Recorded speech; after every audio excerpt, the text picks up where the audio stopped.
Hi everybody! Welcome to Nature Check, the show where you come for the game and stay for the science. This is the 8th episode of our Burn campaign, a post-apocalyptic game for apocalyptic times. We are playing Legacy: Life Among the Ruins.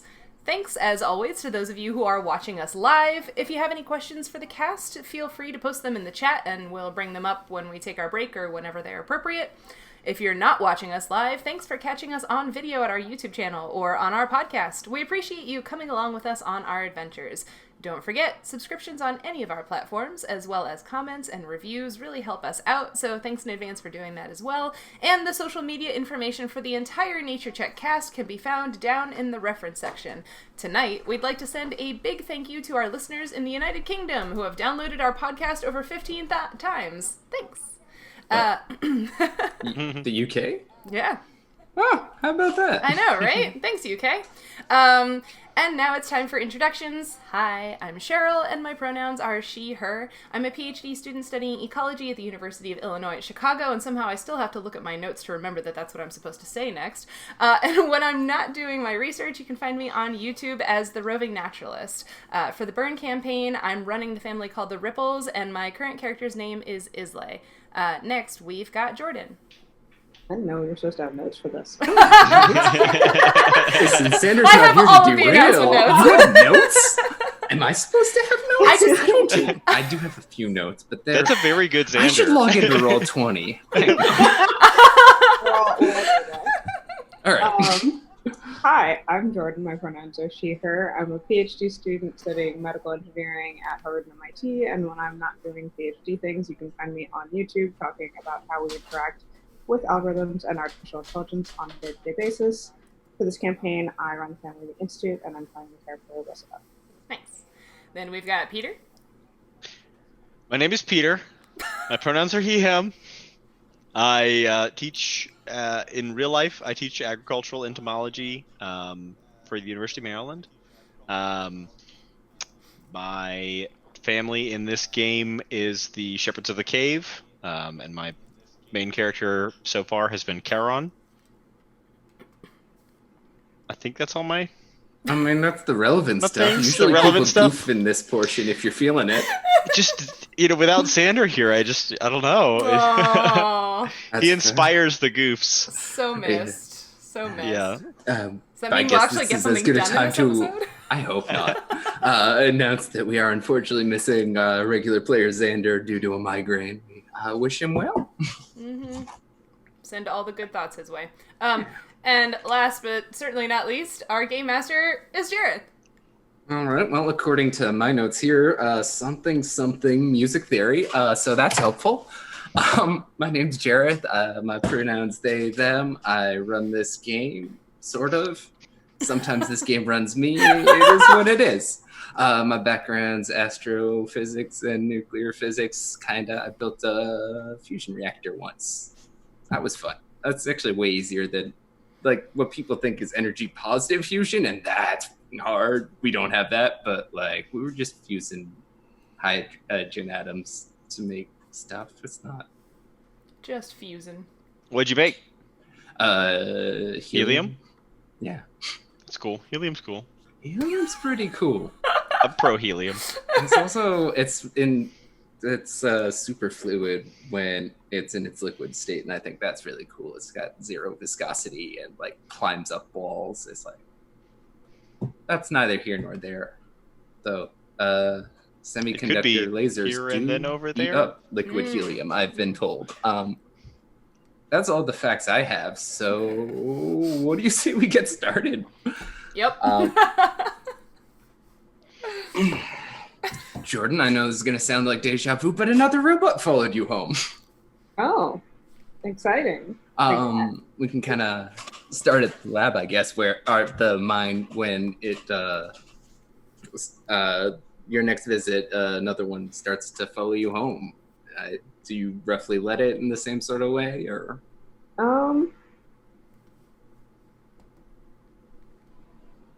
Is there anything, I don't know, like different about these robots that are following me home, or? They look as identical as the rest. Okay.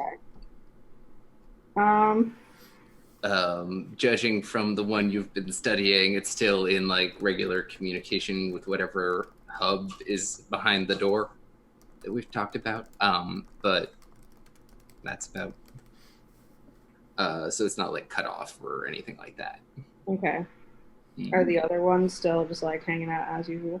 Yeah, you kind of. Anytime you visit, of course, you're getting kind of like them following you kind of curiously. Again, I'm, applying emotions that aren't necessarily applicable, but it acts like a curious animal. Okay. They're otherwise acting about the same as you've seen them act, though.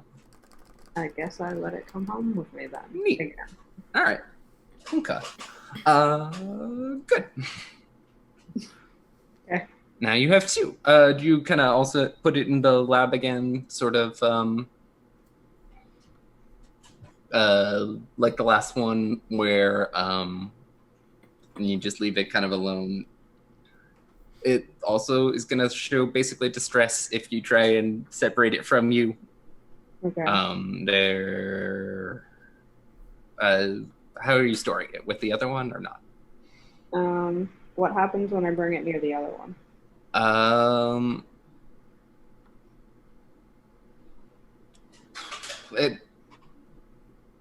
Not too much. They kind of remain more interested in you, it seems, than each other. You personally, not like. It seems again. It seems like maybe imprinted a little is an impression you might get if you were incautiously applying your metaphors. I guess if you were in the habit of anthropomorphizing animals separate boxes or something. or robots. And so you're keeping them separate boxes, same lab, is what you said? Yeah. Okay. It's going to be again, the infatuated robot lab. Infatuated robot lab. Oh, Excellent. yeah. Oh, that's fair. Like that. All right. Let's see. Then Sheryl. I don't have too much for you right now. But would you? Sorry, I should open the rule book. That's another one, huh? Mm-hmm.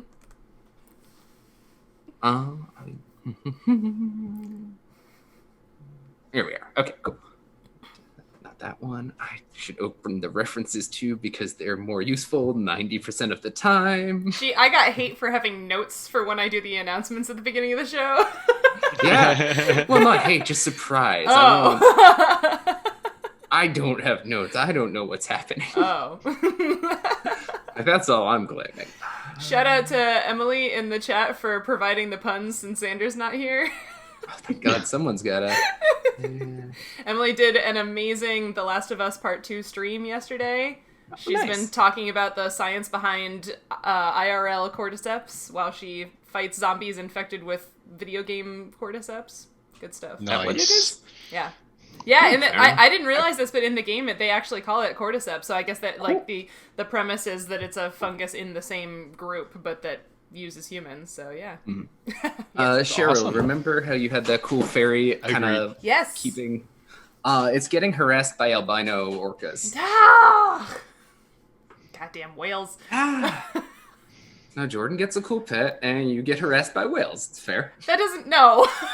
That doesn't feel fair at all. Don't worry. It will. Okay. Great.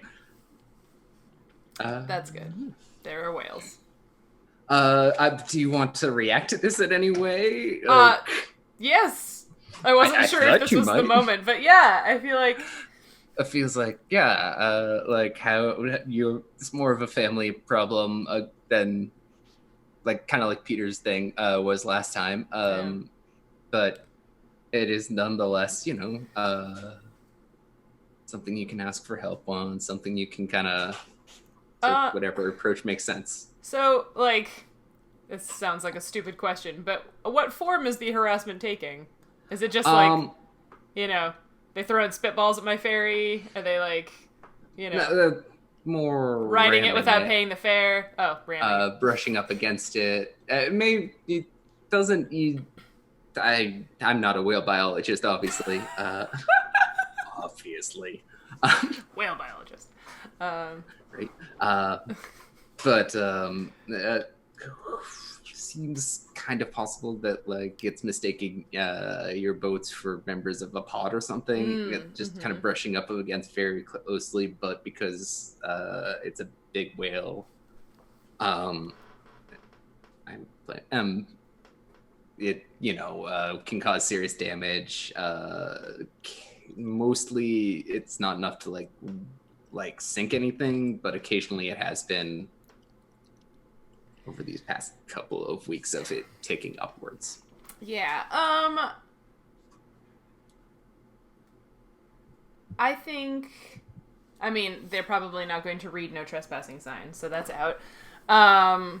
Debatable. You could try to teach the whales to read. That's seems like a circuitous route to what I want. It's a long-term plan. Yeah. In the short term, I think what I would like to try is attaching bristles to the edges of the boat, like to be like an irritant, so that like when I say bristles, like think about like the sort of the brushes, pigeon, like the things, signs. like the things to keep pigeons from landing on stuff. But yeah, basically just like bristles that are pokey enough that they would irritate the whales. Yeah.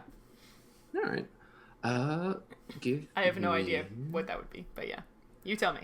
Look, I just figure anything that's not anything in particular, I just make you roll mood on hold together. Okay. Oh gosh. Overcome, resist hardship, and stuff. This is some hardships. Yeah. It's kind of like diffuse, where like anything that doesn't fall into any other category. That's what this is. Totally fair. So yeah. Give me a plus mood to hold together.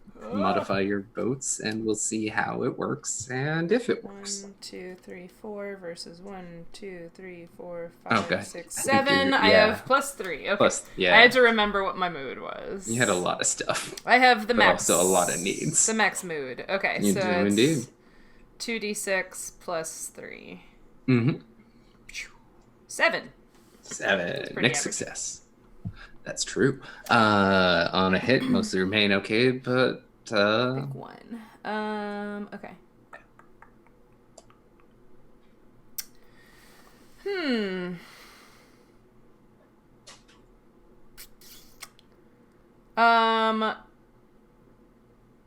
Oh gosh. I kind of like the danger hasn't passed so much, just shifted into something more manageable, but I'm not sure what that would be. Oh, well, that feel.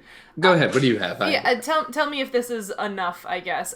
So the bristles on the boats would irritate the whales and prevent them from rubbing up against the boats, but the bristles on the side of the boats make them move slower? So, like, they're less efficient? That makes sense. Yeah, okay, so you're kind of because it's, like, creating drag in the water, right? Yeah, yeah, exactly. You can't have a smooth hull and a bristly hull. Those are...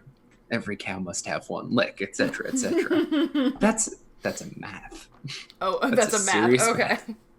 It's part of I am not joking here, the Hairy Ball theorem. Oh, wow. It's just about surface integrals. Or surface vectors. It's a whole thing. Nice. But basically every cow must have one lick is the fun way I like it. Anyhow, that's neither here nor there, but your boats are, more efficient, or less efficient, less good aquadynamics. And so, I think you're kind of, those runs then are more vulnerable, but like the whales aren't a problem right now. Yeah. Okay, cool. Peter? Yes? You're next. Well, what do you want from me? No, I'm waiting with bated breath. You have centipedes in your catacombs. Oh, man. I know. We were going to deal with it. We still haven't. Though actually you dealt with it pretty well is what I remember. You rolled, you were the only one who didn't roll the needs thing to make the needs actually happen. So that's been good. but what they are kind of now interrupting your genetic. Like you have over there, you have like a small facility set up. I'm not misremembering. Over there in being the catacombs. Yes, we have an additional like satellite facility set up out there. Yeah, okay. You've got a couple of above ground settlement type things, more so than anyone else right now. Which that might be good later, or worse. Who knows? Oh dear. I promise you, I don't have anything planned. This I can swear. Okay, but yeah, and you're, I think, doing particularly experiments over there for like surface kind of suitability again. Okay, cool. And those labs are regularly being tunneled into by angry giant centipedes now, which is impeding the work, I would say. Do you want to handle absolutely. Senta impeding the work? I'm not going to condone this behavior. I think after the kind of big cock-up with Charon leading the whole rescue mission for his dung beetle, maybe the rest of the family's a little bit less inclined to just be like, no, we got this. And maybe this time around they want to like reach out for some help from other groups. Normally, do you want to help? Actually, you can.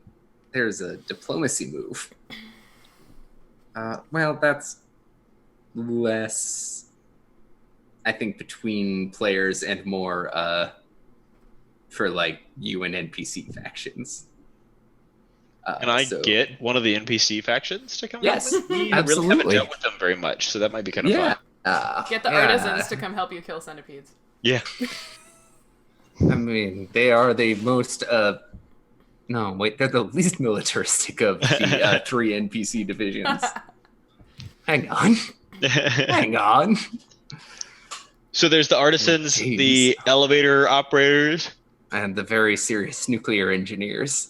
Very serious. Oh man, yeah, none of those are going to be super helpful. Well, again, remember that elevator operators are also command squad, or elite, military, whatever, because they've been running the less exclusively now that the above ground is kind of opened up, but they've been running kind of the nighttime patrols forever. Didn't I kind of make an enemy of them though? Secretly is my memory. Okay, cool. They don't know it. Awesome.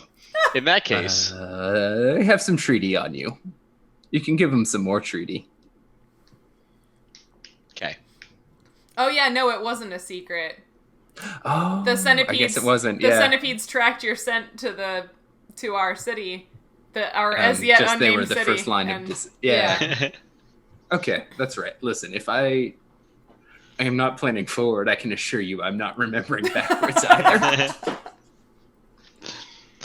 Okay.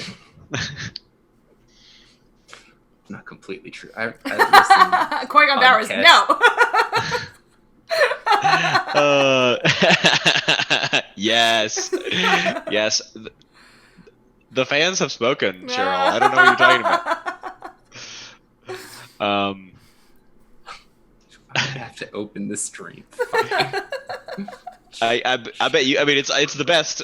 It's the best option that anyone's come up with so far. You don't even have to wonder what it is. You just think to yourself, "What's the best?" What caused the cast to laugh for like 10 minutes straight?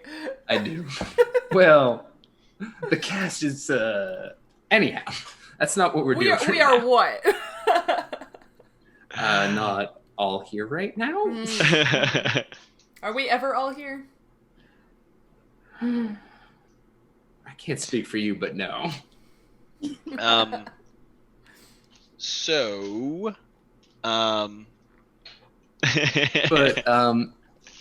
if you want to call on your family's allies, you say what you want from them and roll plus reach. Okay. I want to basically storm the tunnels around the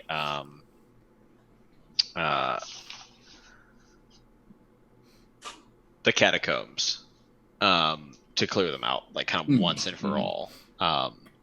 We've tried some like pheromone trapping before, specifically around the Citadel. And it can manage, yeah. We've like, but they kind of continue to keep coming back. So yeah, I think we want to really go for 100% extermination of them. All right. Well then, so why don't you roll plus reach? I will say, I think. How does this move work with the fact that some of us have treaty on the shepherds? This one right here is not treaty related. There is a treaty move somewhere. So wait, I also have debt. treaty on y'all though, right? So like, do they cancel out? Like, how does that work? I So have here's I have +3 on you. So I was basically doing it as like just net treaty. So like I have -2 against the Bowerbirds, +3 against the Institute, and +3 against the Shepherds. But I don't know if that's how everybody was keeping track of it or not, or if that's the way we're supposed to. Gosh. I think you're supposed to hold on to them as independent things, but can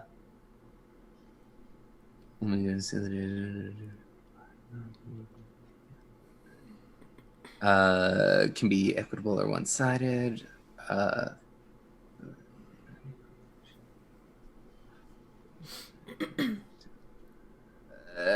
We'll figure out how to play this game eventually. Maybe at one point. No, the section on treaties doesn't quite answer that specific question on how to store them. I don't really understand how to use them either. Okay, like, I guess that's what I was asking. Yeah. Let's get into that. So on page 37 of the big book, there's treaties, which are basically like kind of a soft obligation between families. So like, I'm not going to give an example. It doesn't. But like, the more kind of treaty you have on someone, the more they'll kind of go along with you because they owe you. Okay. And so it goes in two ways. If you're helping somebody out, your treaty with them can work as the aid, is the modifier for your aid, another action when it's happening at the family level. So you roll plus treaty to help somebody out with a thing with their roll. But likewise, on a mixed success, you are also exposed to the consequences. Or you can, the other way, spend one treaty to call in a debt is the other move. And that gives you a plus on moves against them. You can steal a surplus. You can get them to back you up on something. Or likewise, players can resist it by spending one of their treaties or holding together. If you don't have any. I see. Yeah, those are treaty. But from that, I kind of think that like you track them independently. I can hold 2 treaty on you while you hold 3 on me, and it's not that it's +1, it's 2 and 3, I think, is what I'm seeing. Which, like, if we haven't, that's fine, because again, it's more right, like it's more at this kind of interfactional level that it kind of comes up, and so both it's good to have on people you work with regularly so that you can help them out, but then also good to have on people you want stuff from so you can take their stuff. Or in return, avoid having your stuff taken. I feel like we are maybe playing this game less adversarially than it was maybe expected to be played. Well, I feel like we all just are like, yeah, we'll collaborate. Yeah, I'll help you with that. I think that's kind of twofold. Is kind of expected to a little bit that at the start, and two, this is more kind of to give you an option to be adversarial than a requirement. Because like I said, having treaty on people you like is good too, because then you can help them out better. So it's not like, Yeah.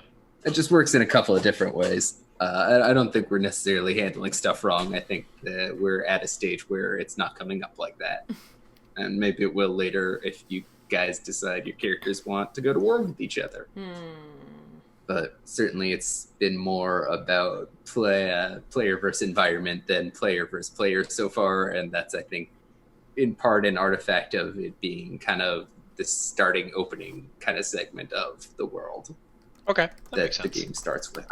This is my guess based on what I'm having read the rule book 1.5 times, kind of. Anywho.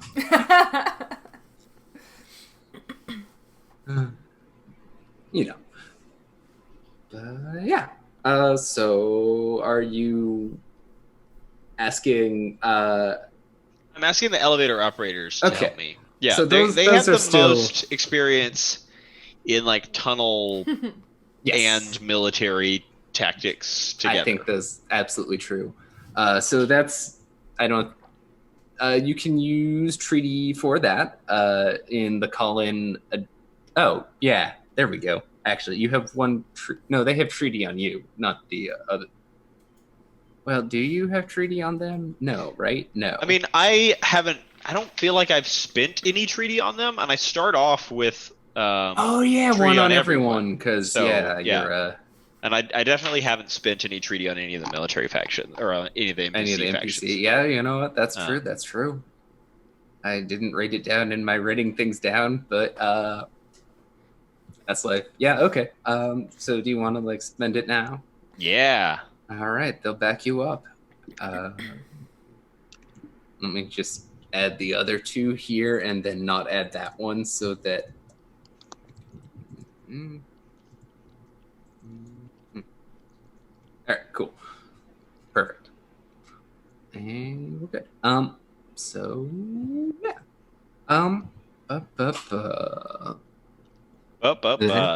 Do we? So do I have to roll for this? Or is it just like it's called in and now we're good to go? Yeah, I am double checking. Okay.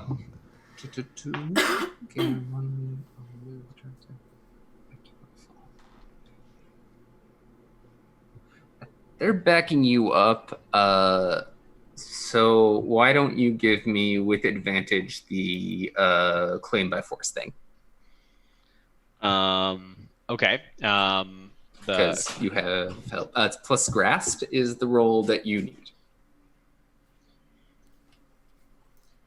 All right. That's 7. So partial success. All right. So the tunnels get cleared out. Through brutal warfare, there's ichor everywhere. If you've ever seen Starship Troopers, it's a lot like that. But there's no brain bug as far as you can find. Mm-hmm. That's good.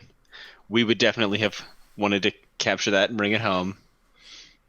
A la every bad sci-fi, every sci-fi movie that Starship Troopers reference. Yeah, you don't even have to move franchises here. Yeah. The shepherds were so worried about whether or not they could that they didn't stop to ask if they should. Wrong movie, Sheryl. That's fine. That's a good one. Same sentiment. It is a good movie too. Yeah, you're right. Oh man. Yeah, I mean, why mess with success? Starship Troopers did it perfectly. I'm gonna just repeat. All right, yeah, no brain bugs. But you do need to. Does one of the elevator operators look like Neil Patrick Harris? Yes.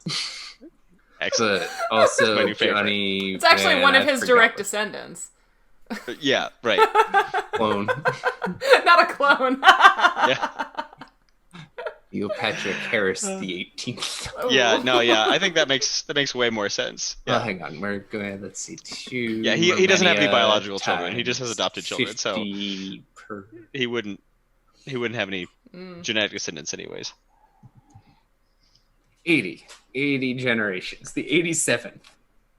About at like 25 years a generation, which isn't like a perfect estimate, Sure. but it's at least close enough to be. I'm actually retconning the whole point of the shepherds. The whole reason that we have genetic engineering technology is just to perpetuate the stem line of Neil Patrick Harris's. Like that's. Oh my gosh. All right, we're in.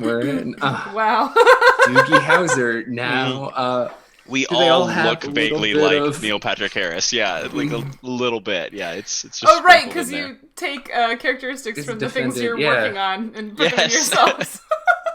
That's a weird. I mean, this is weird, Super but I'm weird. gonna allow it as long as you don't like make it a big thing. As long as we keep it like at this level. yeah. We're gonna humble brag about it, like around coffee, in the mornings. But like, No one else has heard of Neil Patrick Harris anymore. Is the thing is Because there's Yeah. only one he's movie like left. super Yeah. famous in your And it's he's not Paul left in Blart. that movie, Yeah. yeah. yeah. We're gonna like walk into some cave and there's just gonna be like a shrine to Neil Patrick Harris, Mhm. and we're gonna realize that was actually the key all along. Oh, no! God, I hope not. Yeah. We just call him the Neil. Be extremely shoddy storytelling on my behalf. That's how I go. But we'll see. Maybe I do. I've never claimed to not be an extremely shoddy storyteller. I think that there's like you can choose, but I think what makes a lot of sense is the claim by force option where you hurt somebody and they get too treaty on you, because this is not necessarily a it's a Yeah, no- war. Yeah, no, I think that's Wanted great. war. I think, some of the Okay, elevator cool. operators get injured clearing Yeah. out the caves. So now they have like 4 treaties on you. So Cool. Yeah, we're gonna go to war with them soon, so we'll just wipe them out, and then that treaty won't matter. Well, good luck. I haven't read the faction on faction warfare section, but Get ready. no. Maybe. Okay. Cool. Does anyone have any map things they want to do, or would you like me to keep doing things to you? Because I can. This isn't. I don't know if this is a map thing per se. No. Like But faction things. I found some uranium when we were tunneling Yes. under the raiders, and you said that it would be cool as a resource if I could secure it. So what do I have to do to secure it? That's, it is, of course, kind of in the abstract, a mining operation. Mechanically, I think you're claiming by force here. But I think, because I remember, like, you had a cave-in or something that made it kind of inaccessible. Yeah, So so I'm going to need kind of a multi-part yeah. plan here to handle it, but kind of claim by force is the... Actually, why don't... have we done people from your faction yet? Or are you the only remaining quick You mean character? quick characters? Yeah. We haven't made quick characters from my Yours- faction or from the Bowerbirds. Xander made a quick character thought for you- himself. Oh, you're right. Yep. To Yep, rescue himself. But yeah. you two are... I don't know how we're arranged in this. I think they're... You're in the bottom left. Okay, I'm in the top right on mine, so this is the worst possible. Well, Zoom automatically defaults Yeah. you To to the the top second center. place. Yeah. It always keeps you in the center of the top, but in a 4 square, you'd be the top right. Anyway. But I'm the top right because this is my screen. All right, so you would be there. Yes. That's Peter. Yep. That Jordan? Yep. All right. I'm not going to keep track of that long enough for it to be That- helpful. that Brady But I'm Bunch glad we spent 5 minutes of our time figuring it out. So why don't you start by giving me a claim by force roll to kind of... That's grasp again. And we'll kind of... Do you want to ask for any sort of help from... I mean, I think, like, the most obvious choice would be the nuclear engineers, maybe. Yeah, they've definitely got 'Cause mining experience. And also just, like, the handling of the material. Because it is not without peril all on its own. heard that about uranium. It's fine. Spicy rocks. Yeah. All right. Rolling plus grasp. Is this just a standard roll? So if you hang on, do you have any treaty with? I don't have any treaty with any of the NPC Okay. factions. Yeah. That's fine. That's fine. Then if you want to enlist their help before we do the grasp roll, why don't you give me conduct diplomacy, which is plus reach? Okay. Yeah. I mean, I figure it's something they want. This is also a standard roll. Mm-hmm.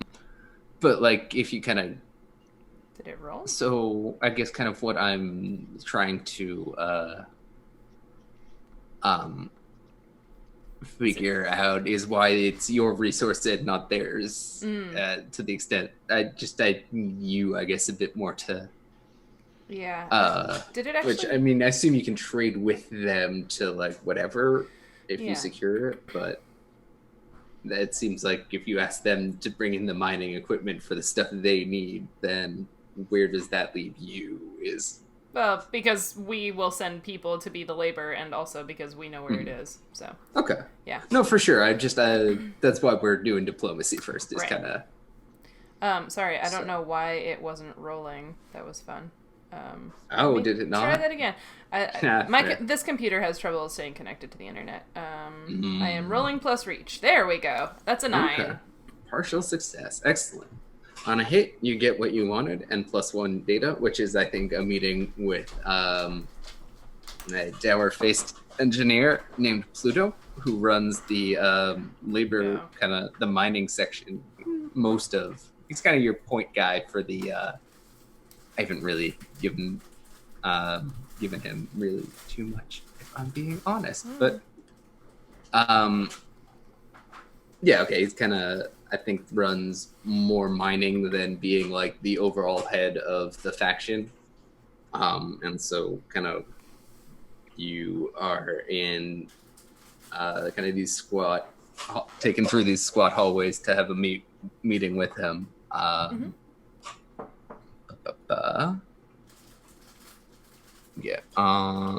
But here we go. Okay. On a 7 to 9, your agents had to get help from a third party. Say which of your allies helped you seal the deal. And they get a treaty on you. Gosh. Remembering. It's not bad to give out, as we have finally learned the rules. Yeah. Well, so I guess I'm not supposed to be keeping track of treaty as net. So like the treaty numbers will just all keep going up throughout the game. Yeah. Oh, okay. I mean, until you spend it, there's a lot of ways. Basically, if you can spend it to compel somebody, whereas you can use it to help somebody, if that makes. Yeah. Because like if you have a lot of treaty, then you've been working together and get along and whatever. But if you call in all your favors, then, that warmth kind of goes away because you've asked a lot of them. It's kind of... Okay. Oh, gosh. Who would be the most helpful in this situation? I mean... I don't know. I guess maybe my instinct would be... I don't know. The Institute or the Bowerbirds for various reasons, but I don't know. Yeah. I feel like the Institute might be in like a better place with people right now than the Bowerbirds. I was honestly going to suggest Peter because you're friends with Charon? Yeah. Charon? And also he's the only one of the players who have treaty on them because he got all those treaties. Oh, yeah, okay, that's fair. There's kind of a Charon, bit of a working relationship to help start. Help us get them to help us get stuff that everybody needs? Because I guess that's the thing, is like the uranium is a resource for everybody. So. Right. But then it kind of vanishes off into the ether as opposed to, the narrative. And the people who kind of have it, control it, use it for everybody's good are these this faction of nuclear engineers. Oh wait, I forgot entirely. I was gonna Pluto, like an old kind of southern country sort of. Oh gosh. Hello there, my name is Pluto, the nuclear engineer. Oh, we're doing voices now. I am. You don't have to. But listen, I have like so many. Each of these factions has a main character that I have to keep track of. If I don't give them voices, this all gets even more out of control. And it was not on the rails to begin with. Yeah, Peter, will you help us? I suppose. You suppose? Okay. So Are you joining Pluto in his accent? Not do that? Okay, so you get one treaty on us. I have noted it in my thing. Okay, me too. I'm trying to do a better job of that. I'm not going to. It is what it is. Yeah. Okay. So we do that. So, yeah, then I think I don't need to kind of zoom in like the, gear up sense of things. Mm-hmm. But like your character's taken to a meeting with this guy and kind of try to work out some deals. What do you kind of propose? Basically, actually, you've roughly said that. I don't need you to. Okay. That it's the labor. Well, yeah, so it's like we're providing the labor and also the fact that like we found it, so we know where it is. And even though it's not accessible via the tunnel that we originally used, like we have people who have a good enough sense of direction to re-find it. So if they provide a few highly skilled technicians and the equipment, then we should be able to get power that makes everybody happy. I will say one other thing, which is that even if you secure this as a surplus, it does kind of go away in the move that makes that happen. So this kind of works out narratively anyways. So I guess I worry about it. I guess I was angling for it because it would be something that would make everybody's lives in the Citadel better, and maybe that would be good for me in the long run. Also because I'm altruistic. No, for sure. It's definitely Hi. You get benefits for that. The one of them is that people like you more, and you get advantage on the liking people roll. So, nice. Thank you. We suck at D&D. Aw, our new friends just gifted a sub to Emily. Thank you so much. Yay. That's awesome. Okay, so we're getting uranium. Woo. Get some uranium. Yeah. So. Yeah, okay, so I don't actually really. I think Pluto, the nuclear engineer, agrees to that. It's just... Wow. Right? I'm a big fan. No, it's a nice little... It's a fun sort of, like, expectation and, like, I don't know. Mm-hmm. No, I'm here for it. I like it. All right. It's good. So did you say I also had to... Yeah, now that you've kind of secured their cooperation, because like prior to this, like you don't have the tools to do mining, so you did need their help. And now you can go out and try and, as it were, grab this by force, but the force is more physical force than whatever. So give me a grasp roll. Okay. And so that's plus grasp just regular? I wasn't sure if getting their help does anything. I think, and I'm just gonna quickly double check at the trees section, because I think it makes this roll possible more where I'm at. You do get that data that you can spend on questions later, so that's nice. But does having tech do anything for this grasp roll? Yes, you can spend a point of tech to give yourself advantage on any family level roll. I will do that then, because I have some tech to spend. Nice, spend it. Yeah, no, Why is it not rolling? Sorry, I don't know why it's just not. Like, I tell it to do the thing, and it's like, nope, I don't feel like doing the thing. That's roll 20, baby. Well, I don't know if it's roll 20 or if it's my computer. I mean, that's fair, but why take the blame when it's definitely roll 20's fault? Yeah, definitely roll 20's fault. What? Okay, let's try this again. I am rolling. If you want to like roll physical dice and tell me the number, I won't disbelieve you. Aw, I am taking advantage. There it went. Hey, I got a another 9. partial success. Okay. All right. Cool. So, I kind of have the same set of options here that Peter has. Yeah. You could commit assets. I actually a bit less so. I mean, Yeah. once again, there's an obvious choice for the who you hurt here. I'm not And so much as a collapse could do that, but there's some other options. Sorry, go ahead. No, it's okay. Yeah, I'm not going to commit resources to securing it because it's going to be gone.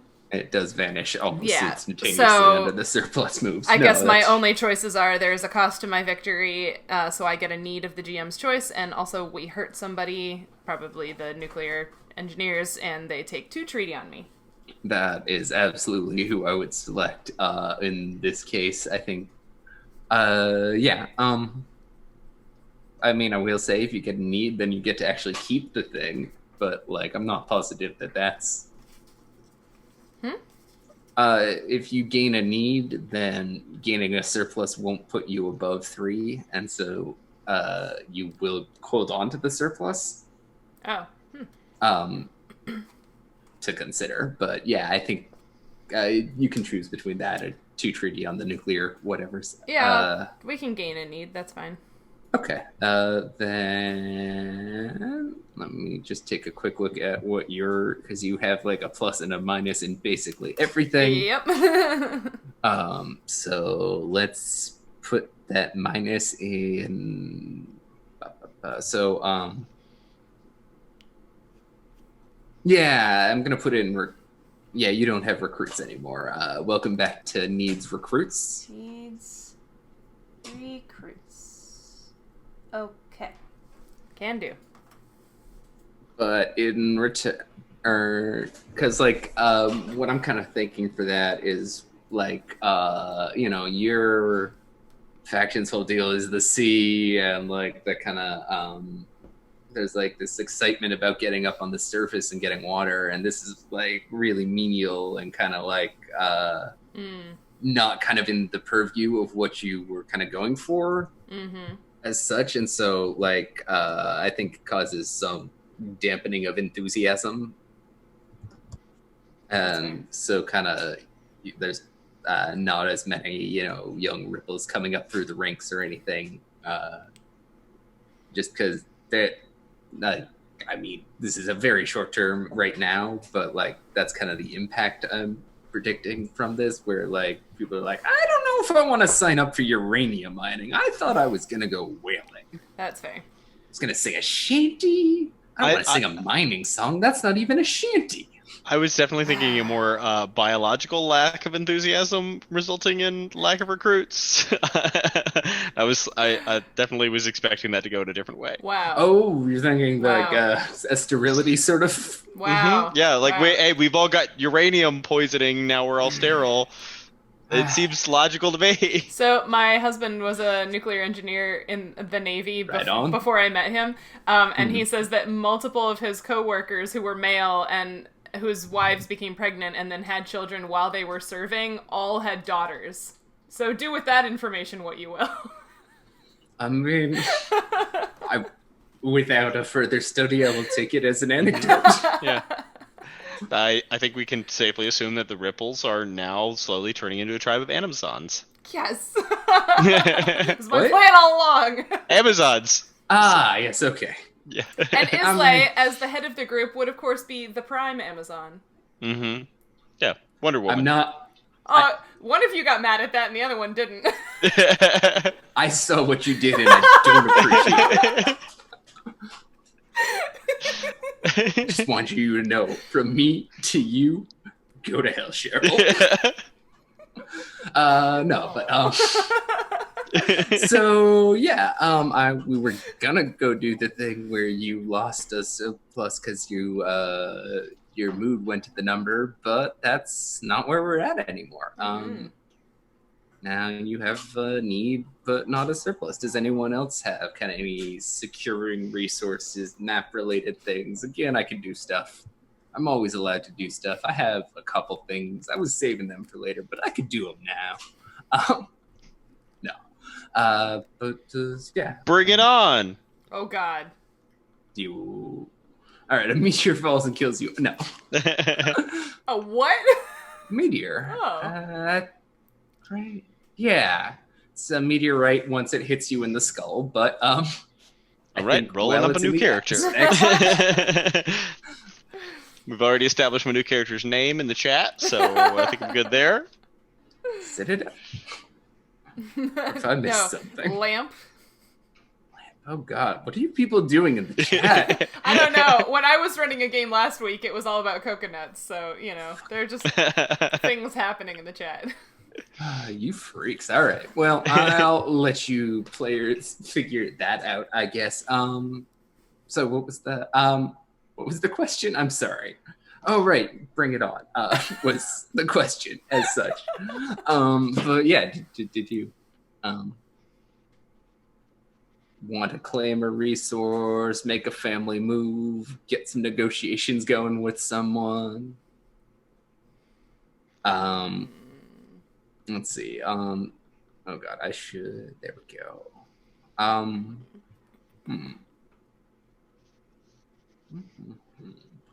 I will say, all right. It's not a pressing concern yet, but kind of shadowy figures have kind of been seen at the eroded settlement, usually around dusk. Ooh.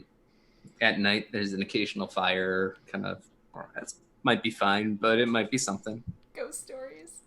Fire in the inside? It's not like burning like a snow. Building. Yeah, no, like oh snap! Kind of a warmth sort of cooking fire, maybe. But they're not every night, and rarely more than like once. So if it's a group of people starting to inhabit here, it's probably only a couple. Okay, but maybe it's ghosts. So Quick, we never Peter, really. Turn undead. Oh, I'm sorry. Oh, too soon, Sheryl. Too soon. I can turn undead, but only once. Well, he tried 3 times and none of them worked. So None of them worked. It was an emotional experience for Cedric. Did we ever figure out where the biohacked raiders came from? Like, I think Xander ended up recruiting some of them, right? A little bit. It turns out that was a trap, though. Oh. Remember, they kidnapped him. Oh, right. But, like, were they originally of the Citadel, or? Yeah. You acknowledged the Citadel's name. It's canon now. I was just like, we could have come up with something that wasn't directly off Mass Effect, but here we are. It's not directly off Mass Effect. It's spelled differently. It's true. It starts with an S. Mm-hmm. It's my favorite shop in the Citadel. All right. Looks like once we finally get to the point of being able to have custom emotes on Twitch, that should be our first one. Fair enough. I've got all of our Arda chat followers will be so confused. What is this? But yeah, I think kind of a number of, like, you've got some surface settlements all that are kind of factionally aligned, but there's definitely a few cropping up, especially kind of under the watchful protection of the top floor, as it were, is I think the cool name for the elevator top. I like that. That's fun. Yeah. Right? Nope. That's good. I like that. Nice. Anyhow, so yeah, there's kind of and they're largely unaffiliated. So they're Certainly. unaffiliated people from our group who have left and formed their own. Okay, so the raiders were not they weren't like a separate group that we had encountered that had their own bunker your somewhere. factions kind of represent, dominant kind of major factions going on, but like not everybody in the city is pledged to one of 7 groups and can't do it. So I mean, there's all the people that didn't test into the Shepherds of the Cave. We're a very exclusive group. I'm sure the Institute is also very like sorry, we still require the GRE because position on standardized testing. No. I guess we can drill into that right now. No. If you want.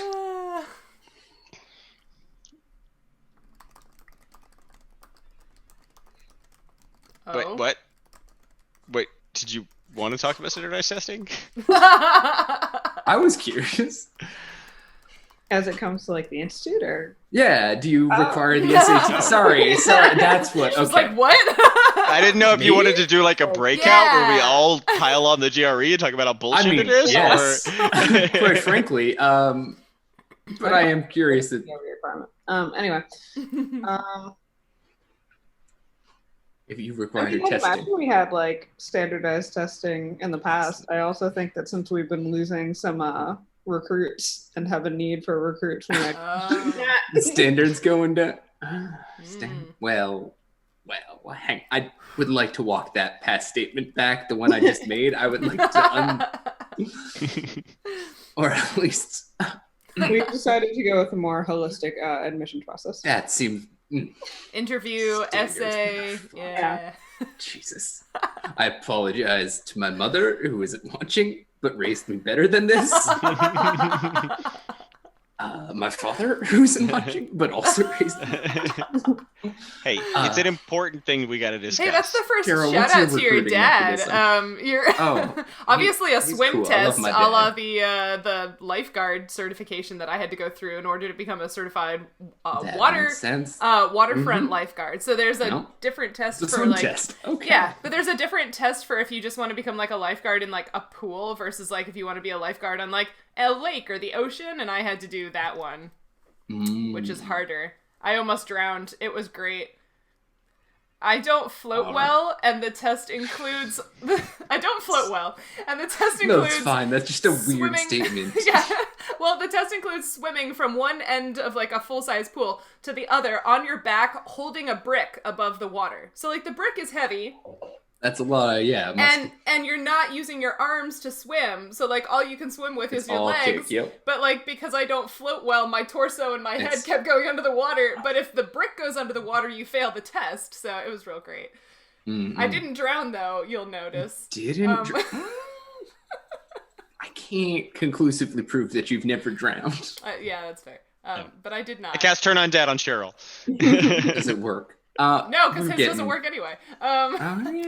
Roll another one. I mean, I think that for both, I think nuclear engineers and the labor people, it's probably more of a vocational school, whereas for the elevator operators, more of a boot camp. And I imagine Xander's not here, but I'll imagine for him that's somewhere between some of those options for the Bowerbirds.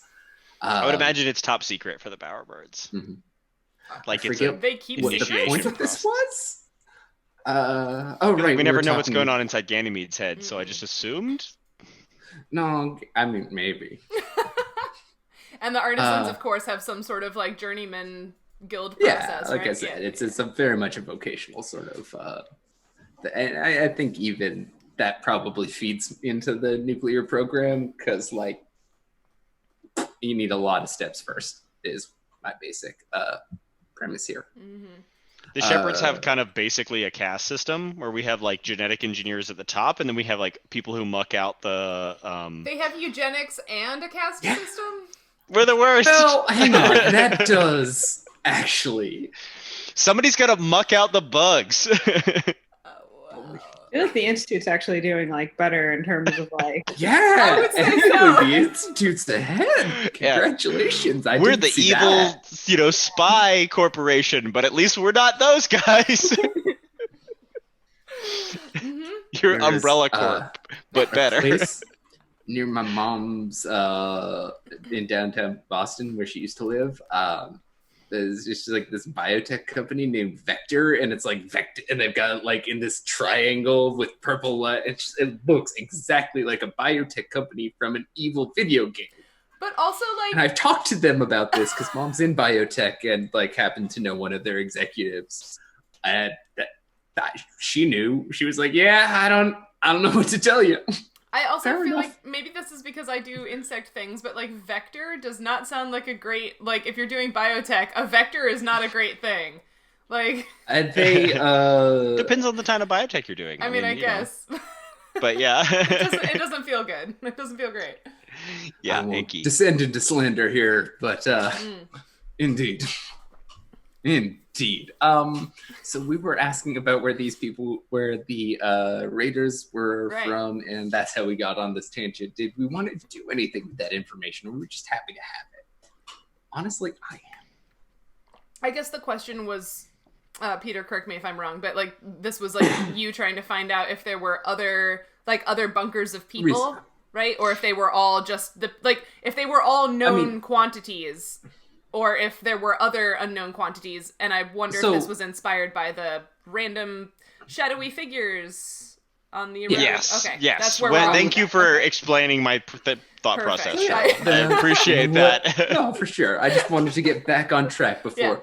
I think broadly speaking, everyone you've encountered so far, to the best of your knowledge, and you haven't like given everyone, thorough interviews every single time or anything, but kind of all of these small settlements popping up originate from your large city rather than an outside one. But at the same time, yours wasn't the only of these kind of large survival underground cities. And communications kind of fell apart over the millennia or whatever, as priorities were set and whatever. I'm not. There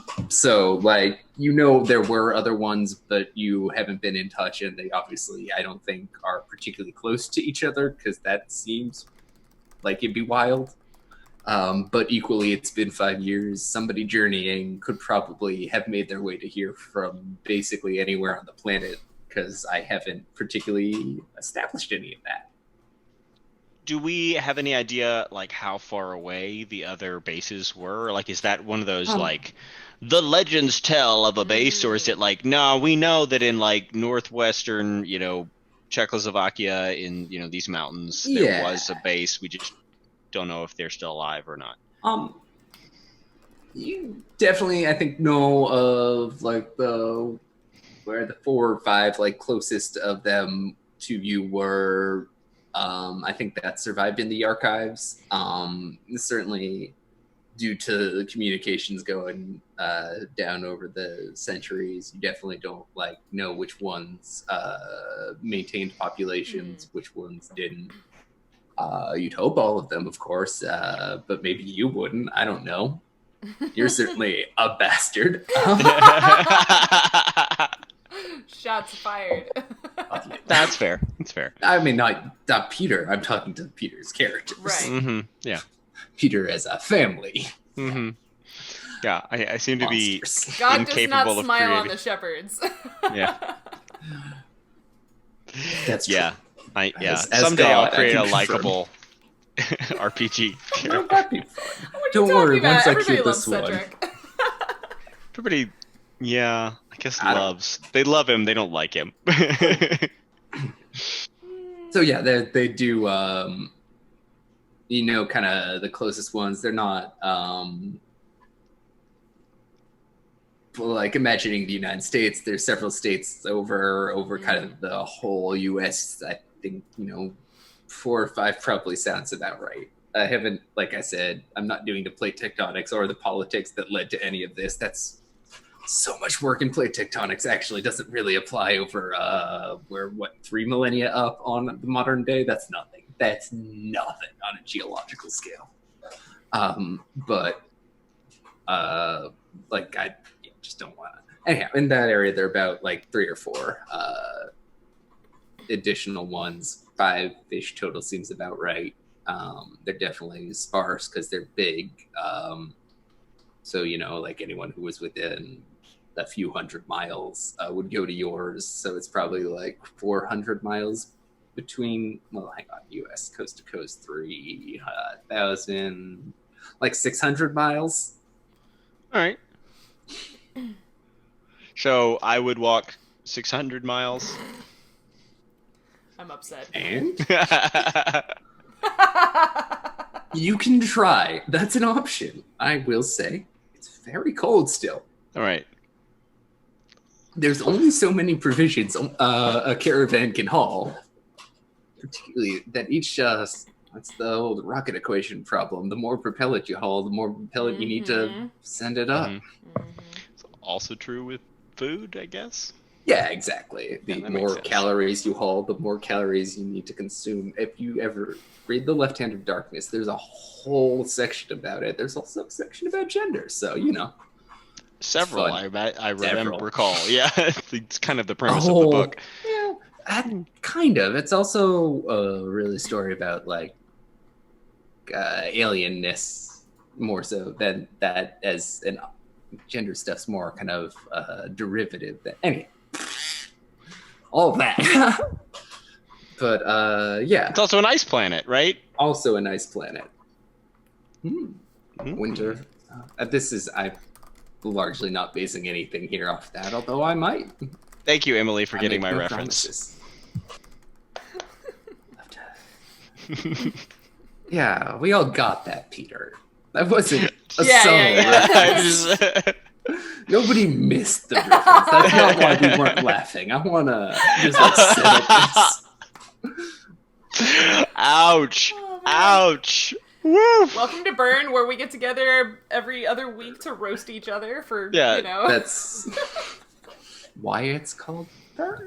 That's that's not why right. it's called Burn.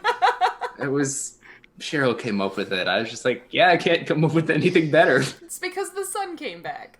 And the nuclear fuel burning. There's a That lot of too. stuff. It was a good name. It wasn't mine. It was Sheryl. Nope, yep, Sheryl. that way.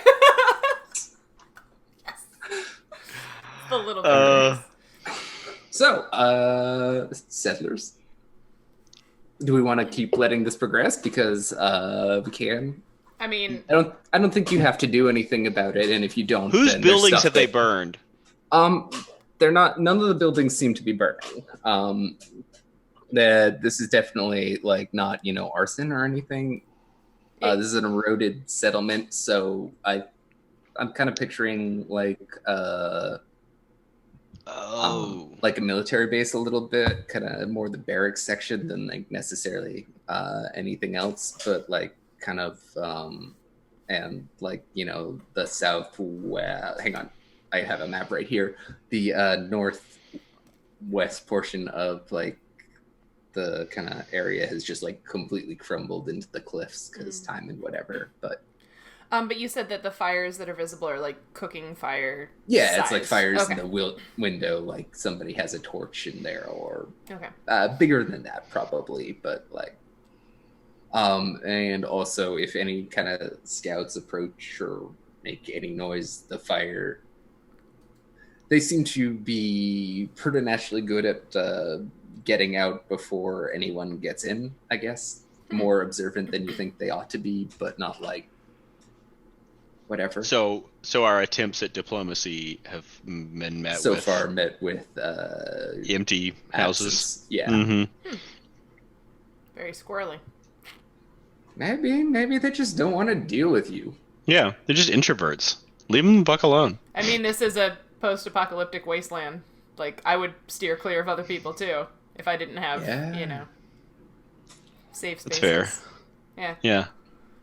I mean, if they're not hurting us, No, I think that's absolutely.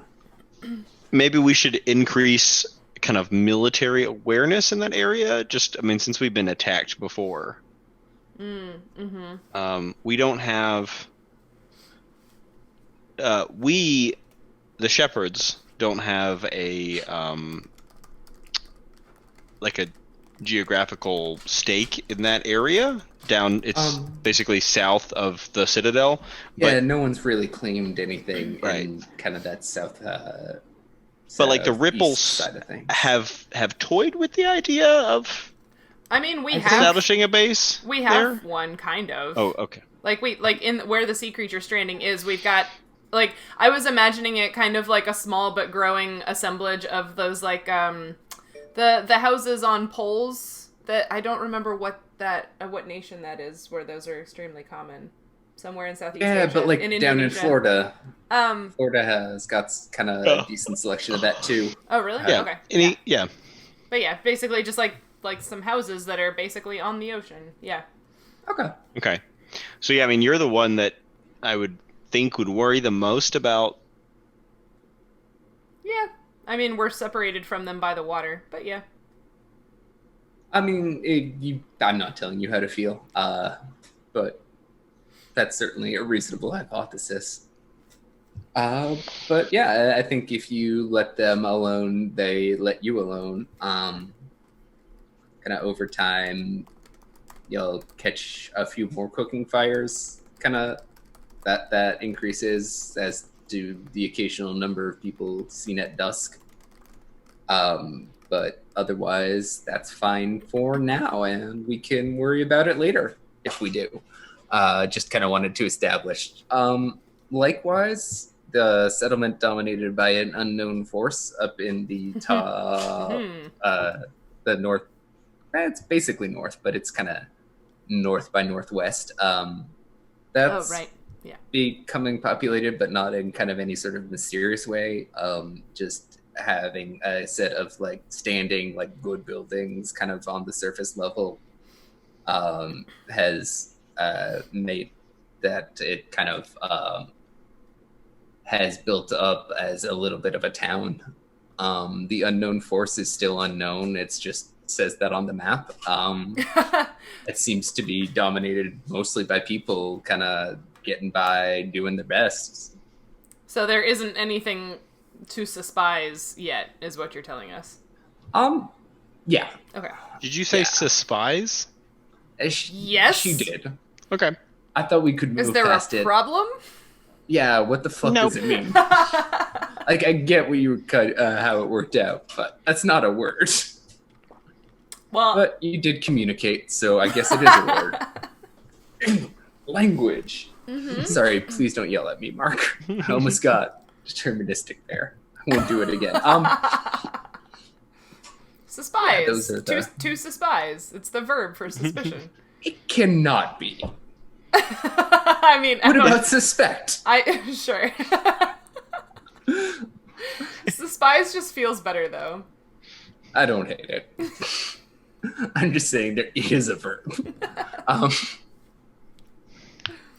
Yeah, those are kind of some map updates that are happening as we roll along.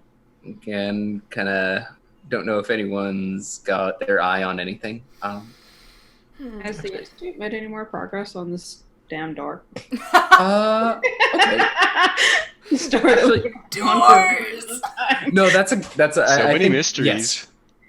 Let us, instead of making me just do that right now, take like 15 minutes bio. I'm glad you've declared that intention. We can come back with our grad student quick characters Yes. and take a look.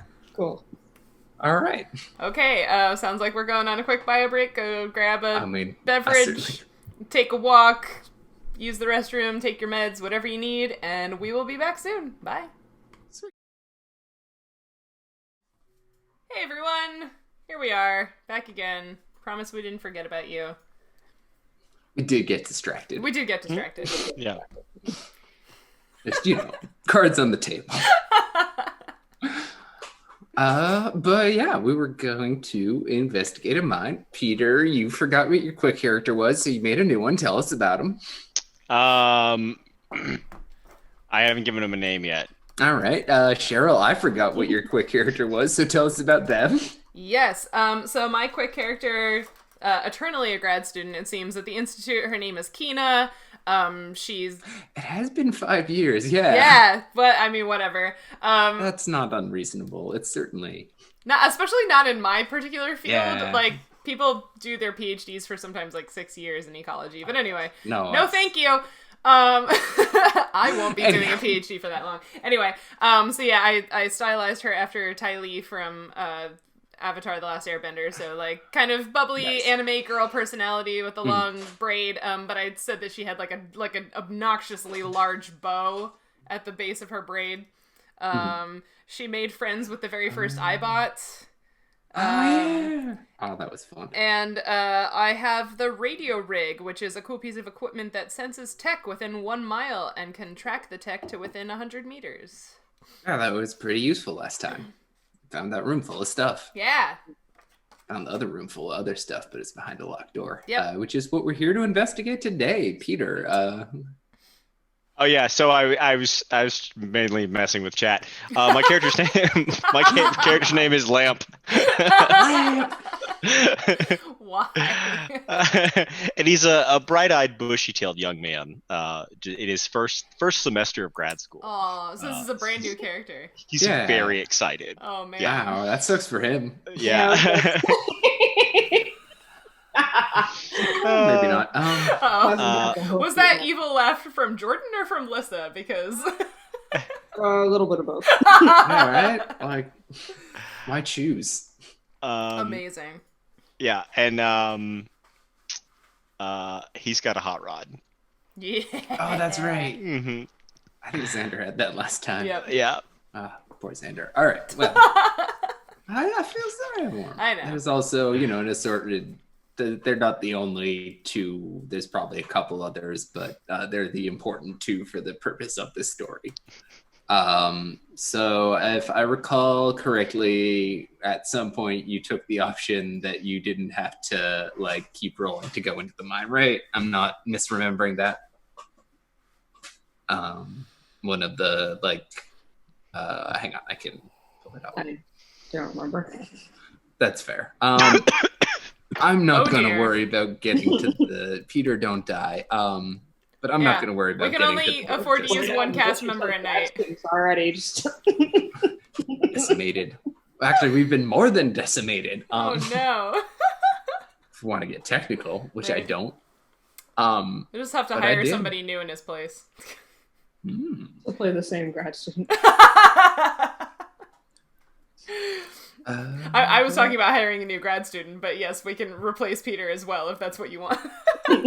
Yeah, with a new grad student. Right. Because they're interchangeable. Sure. Are you a grad student? Who? Not. Peter. No, Peter is not a grad student. I am an alumnus. Even more interchangeable than postdoc. Yeah, he's like an actual grown-up. No, I have a real job. I'm not a postdoc. Gross. Listen. I never made it that far, so cheers to you.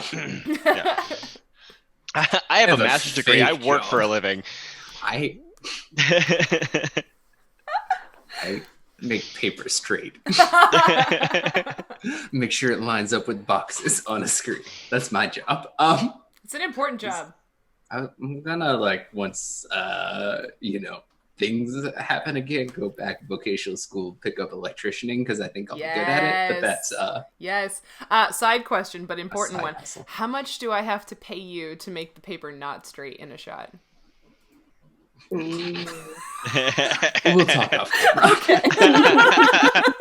It's free though. Yeah, this is being recorded, Sheryl. You're discussing a crime. I get to edit it out.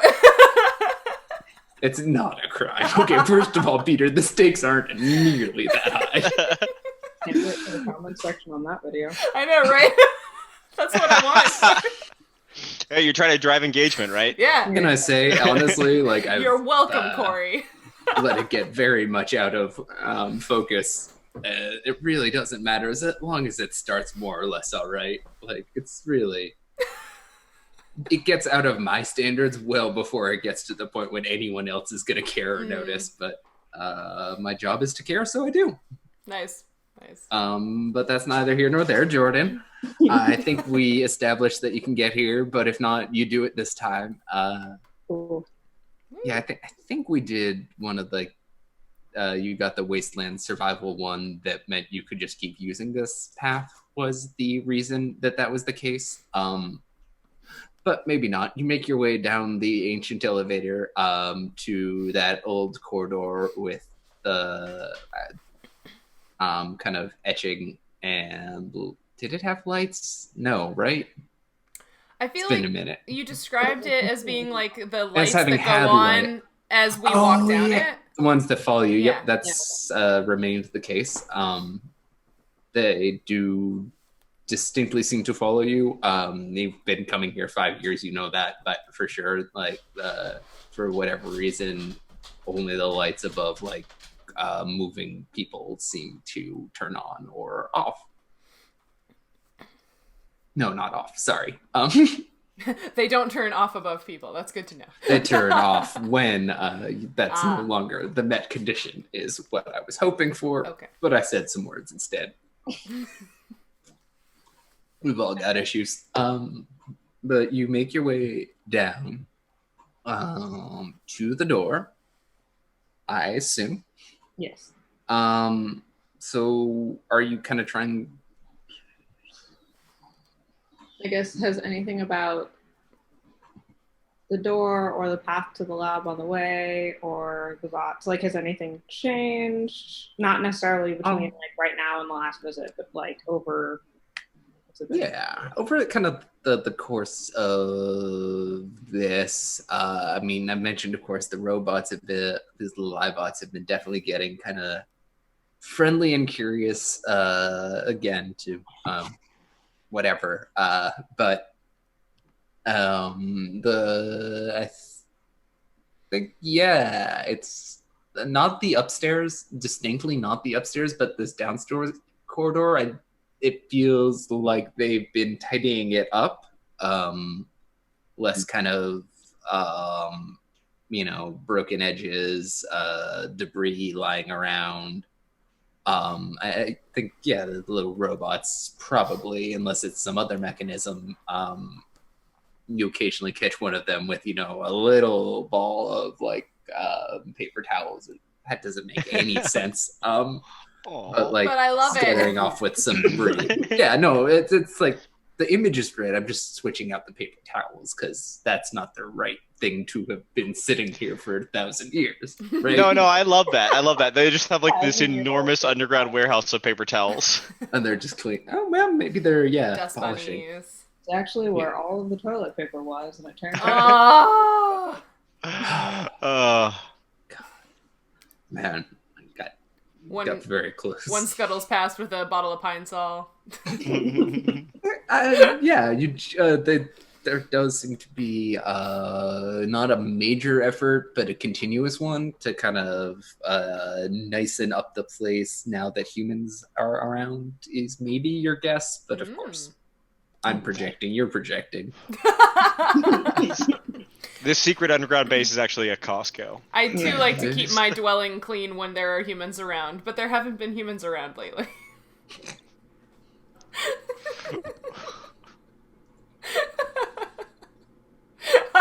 We haven't had humans in our place in quite some time. Yeah.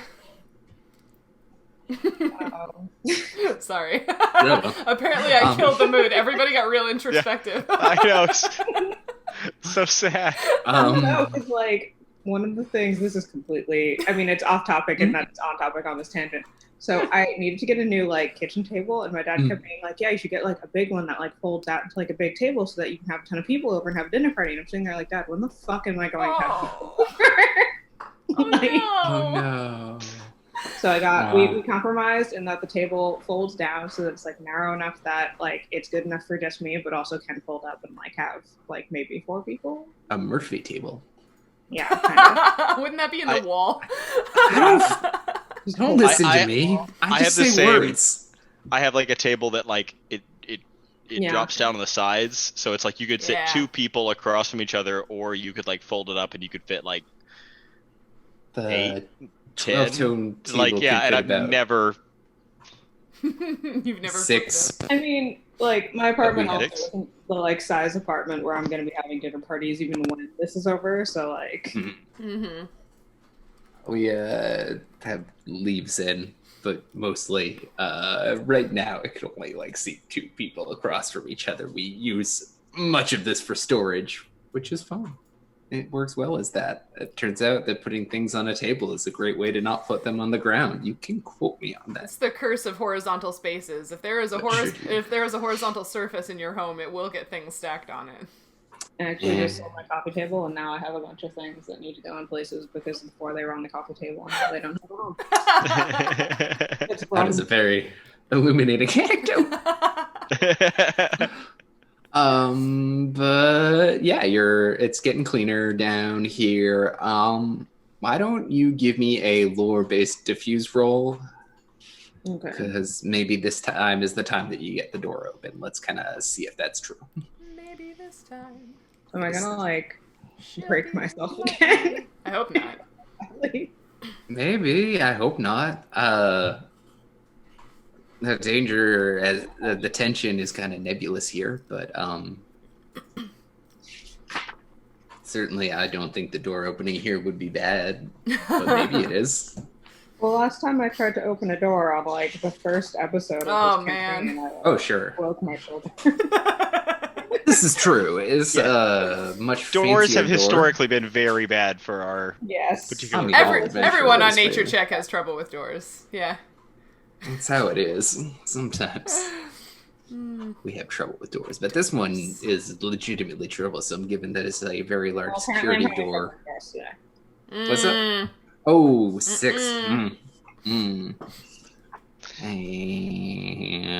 After fairly, do you want to call for help? See if anyone else can move you up a category. Would my bright-eyed and bushy-tailed grad student like to help me? He would be. Which one? Oh, him? Okay. Thrilled. The one who described himself as being bright-eyed. That's true. You're bubbly. He's bright. Oh, okay. Okay. Bubbly, but also has been a grad student for 6 years now, so probably a little less bubbly. Are you At sure? some point you stand it off. Yeah. Only when you circle back, it's with this twinge of insanity. Yeah. With this exact smile. No. Go ahead. I don't mind. It's great. Yeah. You try and open the door. Okay. Well, then, Peter, do the thing. Lamp. Roll lore as well. Okay. Lamp.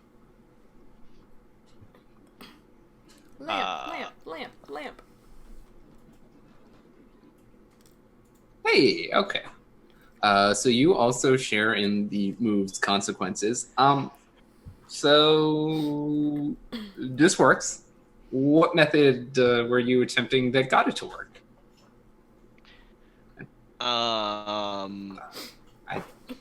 Well, when my PI asked for help, I drove my car into the door to smash it. There it is. That my very swift car. How did you get that down the elevator? I don't care. That's fine. It went I went through the same place that Ganymede did to pick up leaves in his hair. The alternate zone. Okay, fair enough. So it then, this is fine. You seem to trigger some sort of emergency protocol that causes the door to open, which is good. But also the door hasn't activated in years and kind of causes a lot of rumbling, and the debris falling take a harm each because you. Wait, not everyone each. All the three two of us who were on the roll. That's the move's consequences thing. But Jordan, it does move it up to a mixed success. I think I'll take the reins on the choice if you don't mind. So this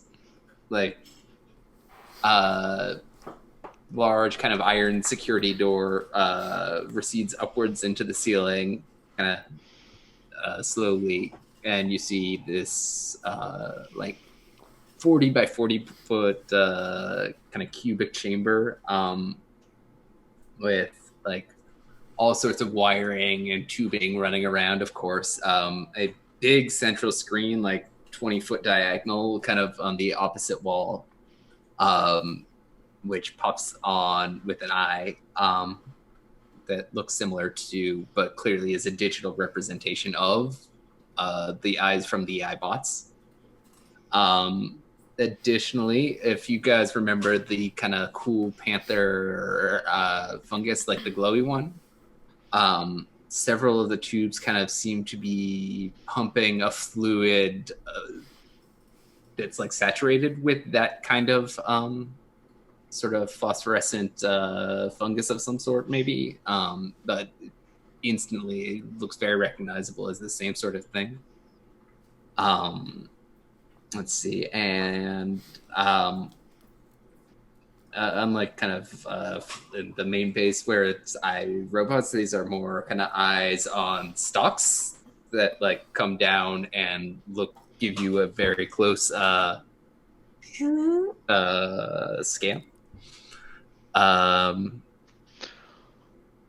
Do you do anything, or do you patiently let it? Like, do you kind of do anything at first? Like, how do you react to the scene? Lamp is like, whoa! Is there anything... I guess, I mean, like, I would let the scan initially happen, and then if there was nothing stopping me from continuing into the room, I would also do that.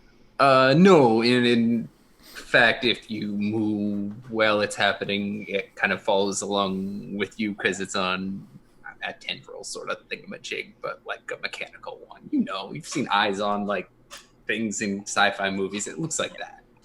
I like peer back into it. All right.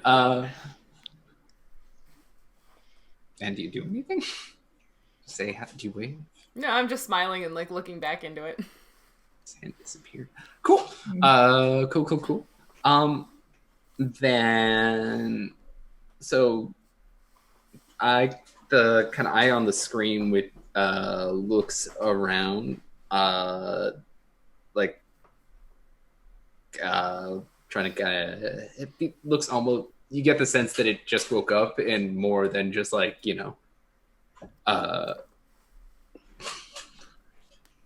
just like the computer sense of the term. It kind of looks like it's trying to get a bearing on things, then kind of focuses in on you, and blares out something that sounds probably linguistic, but is definitely not one you understand. So it kind of sounds like somebody's shouting harshly at you in Klingon would maybe be the equivalent sort of real life experience. Does it sound... This sentence may not make sense. Does it sound like the communications that we had been able to capture from the robots in the lab? Like, if we were to play those communications on a speaker?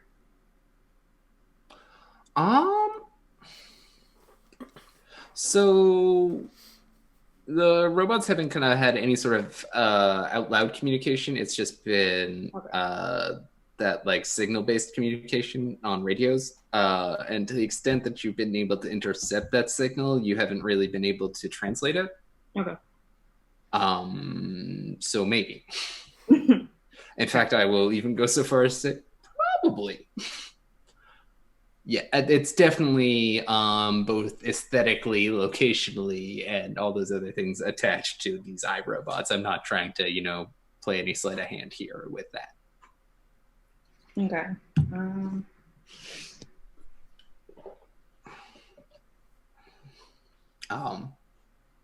If you...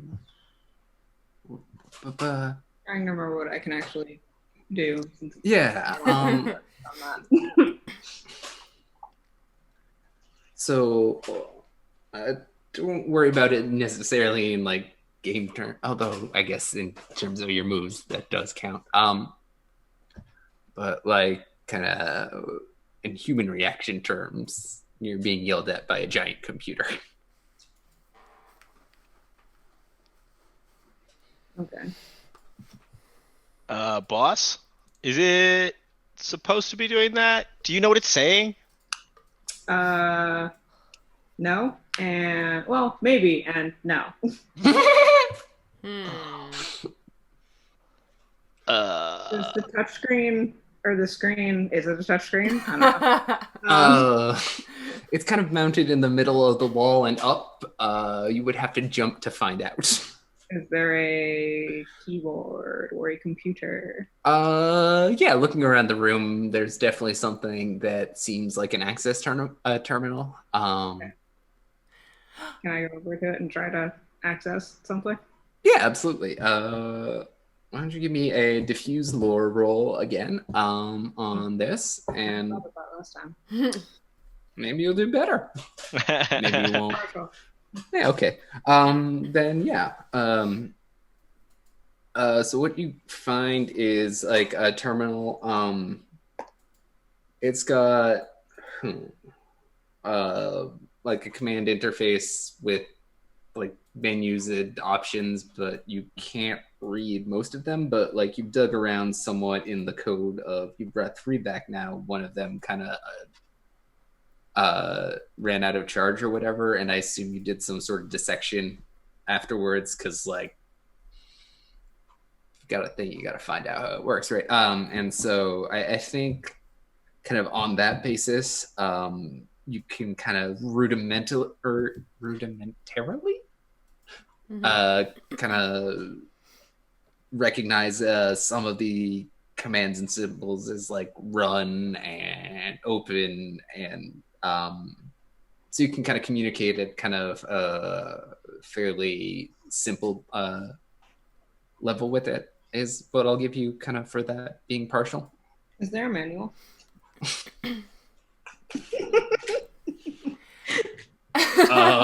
Does anyone want to give me something searchy? Let's roll to find out. Is I kind of where I'm at. Fair. So Sure. Yeah. What do I roll? let's say lore. I'll find it, boss. Oh boy. I'm not gonna like. That's a 10. That's a success. That's Over a here. 10. You come up with a manual. Every kind of got a bit of a Rosetta Stone here now. Is I think because there's like you know what, you speak some. I actually haven't. I don't want to decide this unilaterally. Some language that's recognizable, right?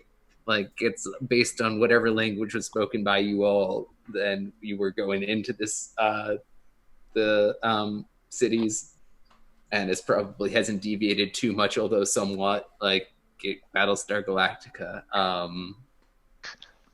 I mean, this is English that we're talking here, but that's just the localization. It doesn't have to be English. But like, there's a common language, right?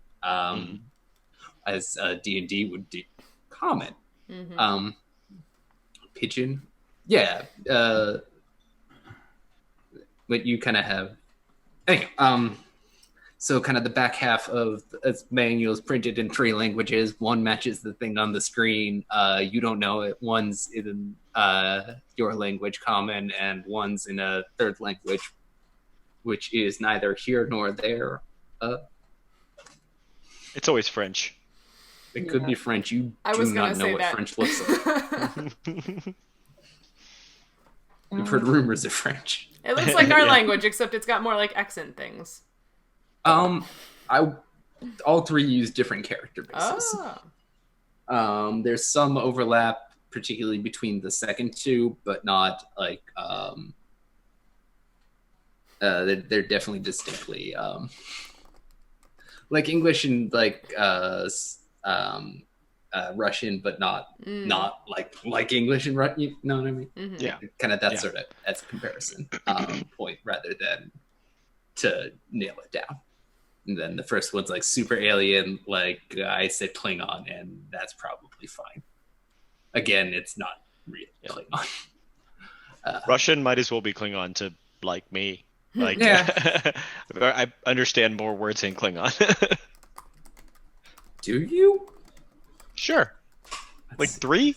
Dos Vadanya? There's Soyuz. That means ship. Does it? I didn't know that. I think I might be wrong. That might be. No, yeah, I think it's Sputnik Soyuz was the kind of initial line, and that's satellite ship. I think I could be wrong. I only kind of know my Russian rocket history, and I'm okay with that. Fair. There's only so many knowledge bases in the world. But yes, you kind of can find a manual that is a little Rosetta Stone-y, which is why I gave it a third language, if I'm being honest. But here we are. Is there... What is the equivalent of like a perception check or something here? Like, yeah, that's what I was trying. Roll a mixed success. I assume that something's going to hit the fan. Well, broadly speaking, what I kind of want to do with that is that's what's making this more kind of something that you can only a little communicate on. Whereas if you'd gotten like a full success, then like, you know, you could have more or less dictated what you were typing in. Whereas here you have to kind of piece it together in kind of like a pigeon sort of way that definitely won't make you sound good or vice versa sort of deal. Okay, so some grad student's homework is going to be to translate the manual or something. Yes, that will. Did go we ahead. happen to bring any of Lissa's pets, like the pet eyeBots that followed her home? I was assuming not, because she said she left those in boxes. Yeah. Excuse me. Good thought for next time, though. Maybe you can defend with that. Thanks. Sheryl can move on to a new grad Yes! student, or alternatively, we can be 3 ages down the road, 300 years, and still be working. Still the same person. Well, she's an outsider, so that could actually make sense because there's supposed to be something weird about them, right? So. Vampire. It's more like socially than like you're a vampire, but I mean, some vampires. The description. You haven't checked to make sure that everybody here hasn't lived. The forever. description for outsider says you have strange abilities. It says you have strange. All right. It says you have strange abilities. Pick a stat. You can take 1 harm to roll that stat with advantage. Describe how side effects twist the area or your body. So I would say that sounds pretty alien to me. That's not outsiders in like social pariah. That's like outsiders in like you're not human. Weird, yeah. It's like some dark energy shit. Listen, you got some dark energy shit going on in your institute? Well, hang on. I say dark energy. I don't mean that in the cosmic sense. I mean like dark and energy related. Yeah. And more of like a emotional rubbing your piece of quartz kind of way. Yeah. Exactly. Bad vibes. piece of obsidian or whatever. I'm into it. Yeah. Sorry. So yeah, you can kind of type into this console and kind of discover after doing so, because you don't need to roll like all the time, that you can kind of converse with it, but again at kind of a low level of like who you sort of kind of level of conversation. So it's from kind of your initial kind of poking around, it's very curious, like kind of asking who you are, what are you doing, and what happened are kind of major thrusts of questioning as you start to get into it. If you do, if not, then ignore all that and pretend I didn't say it. No, we definitely do. Okay, yeah, no, I thought I was safe assuming, but every once in a while I like to give you guys a record in case I've gone too far, you know? Are we still being like scanned or whatever? No, that seemed to be something that happens once when you enter the room, but not continuously. Are they just hanging? The eyes on sticks? Sorry, what was the question? What are they like doing? Like, are they? They're watching you, but they didn't like when they in like sci-fi when things get scared. There's like the kind of yellow like kind of beam field, like whatever. So you saw one of those the first time, like it was maybe constructing a 3D model of you, kind of do kind of a zoom, zoom, zoom. And then they're kind of without those sorts of beams or whatever, staring at you still very intently, but no beams. Where does you said that there was like piping and stuff? So yeah, kind of picture the room, rather your guess kind of from examining it is that it's mostly power and data. And that the glowy stuff is more connected to the power systems. Do we know where the power systems are? Somewhere below and or behind this seems to be a guess, but okay. They did seem to. Hello, my boy. Cat came by. I'm sorry. And off he goes. No, that's fair. I get it. Sorry, I completely lost my train of thought because of a cat. That happens, huh? Where were we? Power system. Yeah. Power system. Yeah, okay. We found out in one of the earlier episodes that it's like a bioreactor of some sort.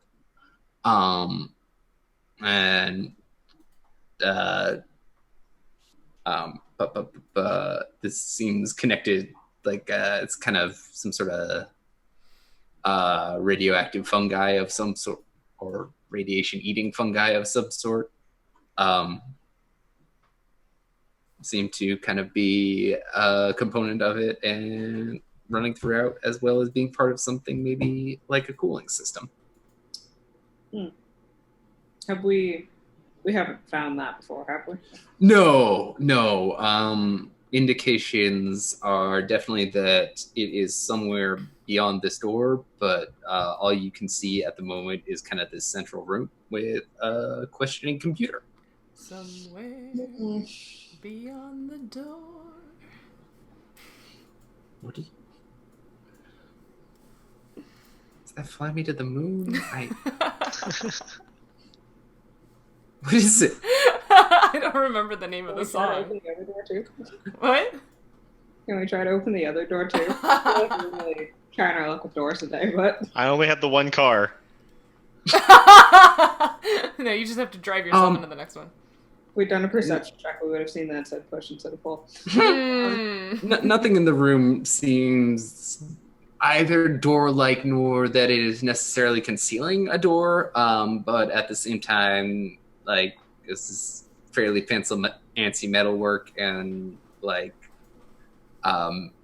something could conceivably be made seamlessly, especially like it's definitely that kind of fanciness of tech. It's not.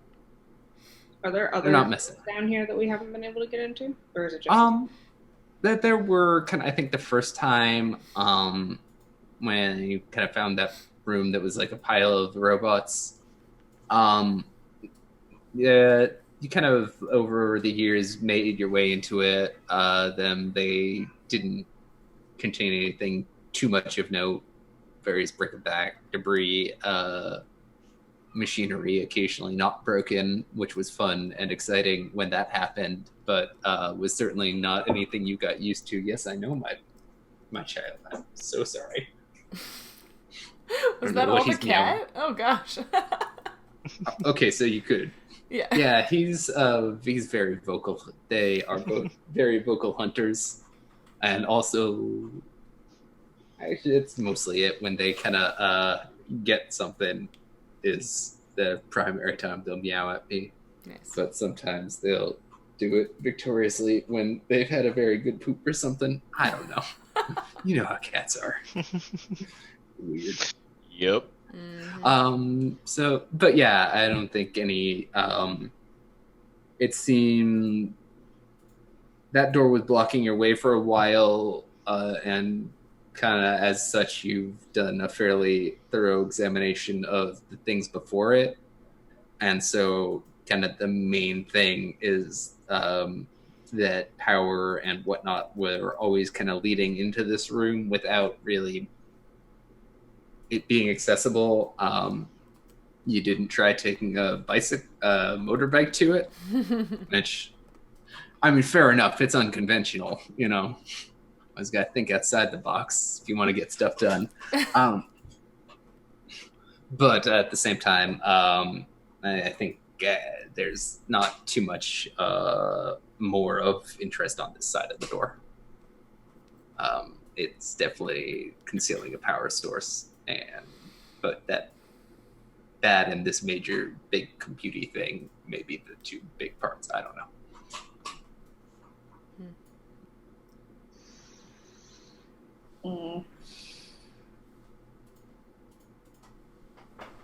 I don't know if there's anything else I want to do in here. Like, I want to have somebody keep coming back to talk to the computer and try to, I don't know, learn that language and get better at understanding this thing. I mean, yeah. Do you kind of, I guess, before we get, like, do you answer any of its kind of, or what are you doing, what's up with things, questions when it asks? I mean, you're somewhat limited in your communications with it, but... Yeah, I guess. So... How limited am I? Oh, that's fair. It's definitely hard to communicate in the set of characters you have on hand. I think, you know, with study of this new manual, you'll be able to communicate better in the future, which is fine. But yeah, you don't... it's good to know that you answer its questions, but it's not, you know, going to hold you guys here against your will or anything. It seems to be kind of an extension of these little robots that have been following you around already. But at the same time, yeah, okay. That might be all you get for this run, and then you'll also get one more friend to follow you home. Of course. Every time. Well, I mean, that's been the pattern so far. If you want to get all Pacific Rim on it, we could be in line for a double event real soon. I don't know. Or it could go... get bots following them home too? No, they seem... I think I can correct me if I'm wrong on this, but you're definitely one of the most consistent people on these missions, right? Yeah. Like, this is kind of your project. I know kind of you moved right from outsider to leader. Am I wrong? I think. I don't remember. Fair enough. But like, this is it's not like too important for this anyways, but yeah, this is your thing, your project. You've kind of been showing up and seem to be most attracting their attention. Okay. The grad students don't seem to interest them nearly as much, and also I don't know if you let them like do anything at the terminal, but it seems to be aware of kind of a distinct class of you and then grad students, not to get too whatever about replicate systems too much or anything, but it does seem to kind of you and then not be more friendly with you than not you, specifically, probably because you're in charge, but of course, who am I to project that sort of thing? But yeah, then that's good and cool, and you kind of make it out, and that one more follows you home. Your grad students are hard at work. Cool. Is that then what's up? Finding a device and returning it to my family. Oh yes, probably. Which doesn't that's we could have probably done the other portions of it, but kind of this is very much in line with what's already there. But yeah, feel free to take that tech. Nice. Oh, actually, this isn't in line. I'm sorry. I was thinking about the robot and not the manual, which is very important. Oh yeah, I was thinking about the manual. Which, yeah, I mean, I give you a few clues as to what it can do. I feel like I've pretty well done that already. But why don't you give me a lore and we can kind of do the other part of that device finding role. Success. Huzzah! Oh dang, you get 3 of the 4 things that can happen. Wow. Between it does what you wanted, it can be used again, doesn't rouse more devices, or avoids the side effects, whatever those are. Can be used again. Exactly what you wanted.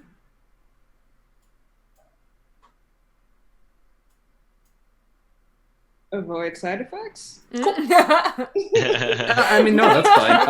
Other manuals are.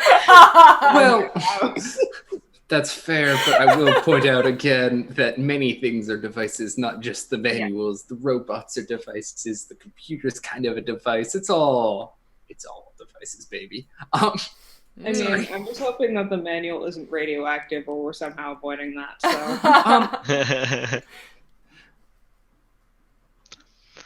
Largely no.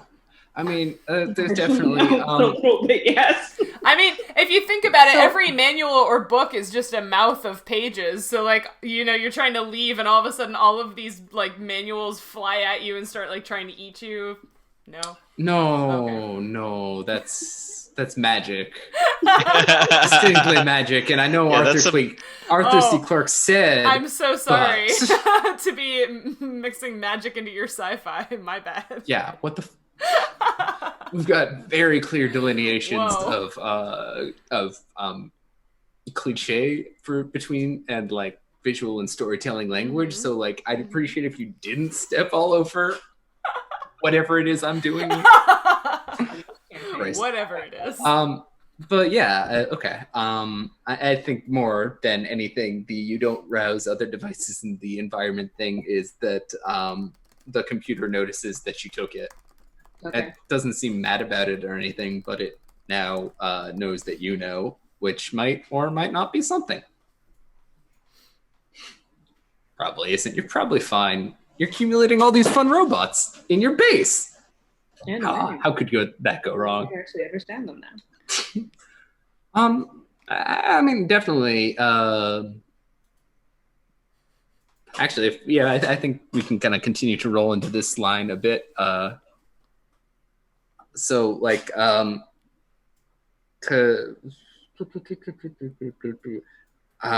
now have kind of 3. I assume you're spacing it out a couple weeks, just because radiation dosages, etc., whatever. I frankly don't know the exact specifics of radiation safety either, so I'm not going to worry about them. I know it's concerning, but that's why I made the radiation safety people mad. We've talked about that one before, in fact, on this episode, so we're not going to rehash it. But yeah, you're not getting irradiated, but you now have kind of 3 of these guys. Now you can kind of... whip up.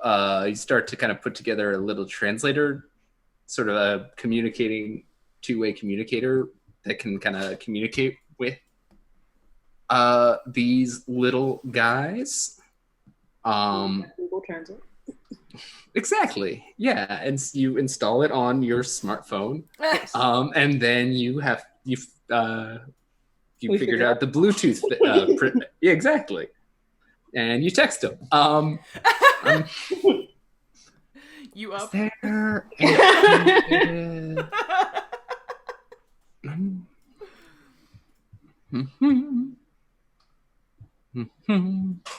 why don't you give me a hold together, a plus mood roll to kind of see how the tech portion of it goes. Plus what? Plus move, which is your plus surpluses minus needs. I think you're at -1? Yeah. Okay. Well, roll good. Or don't.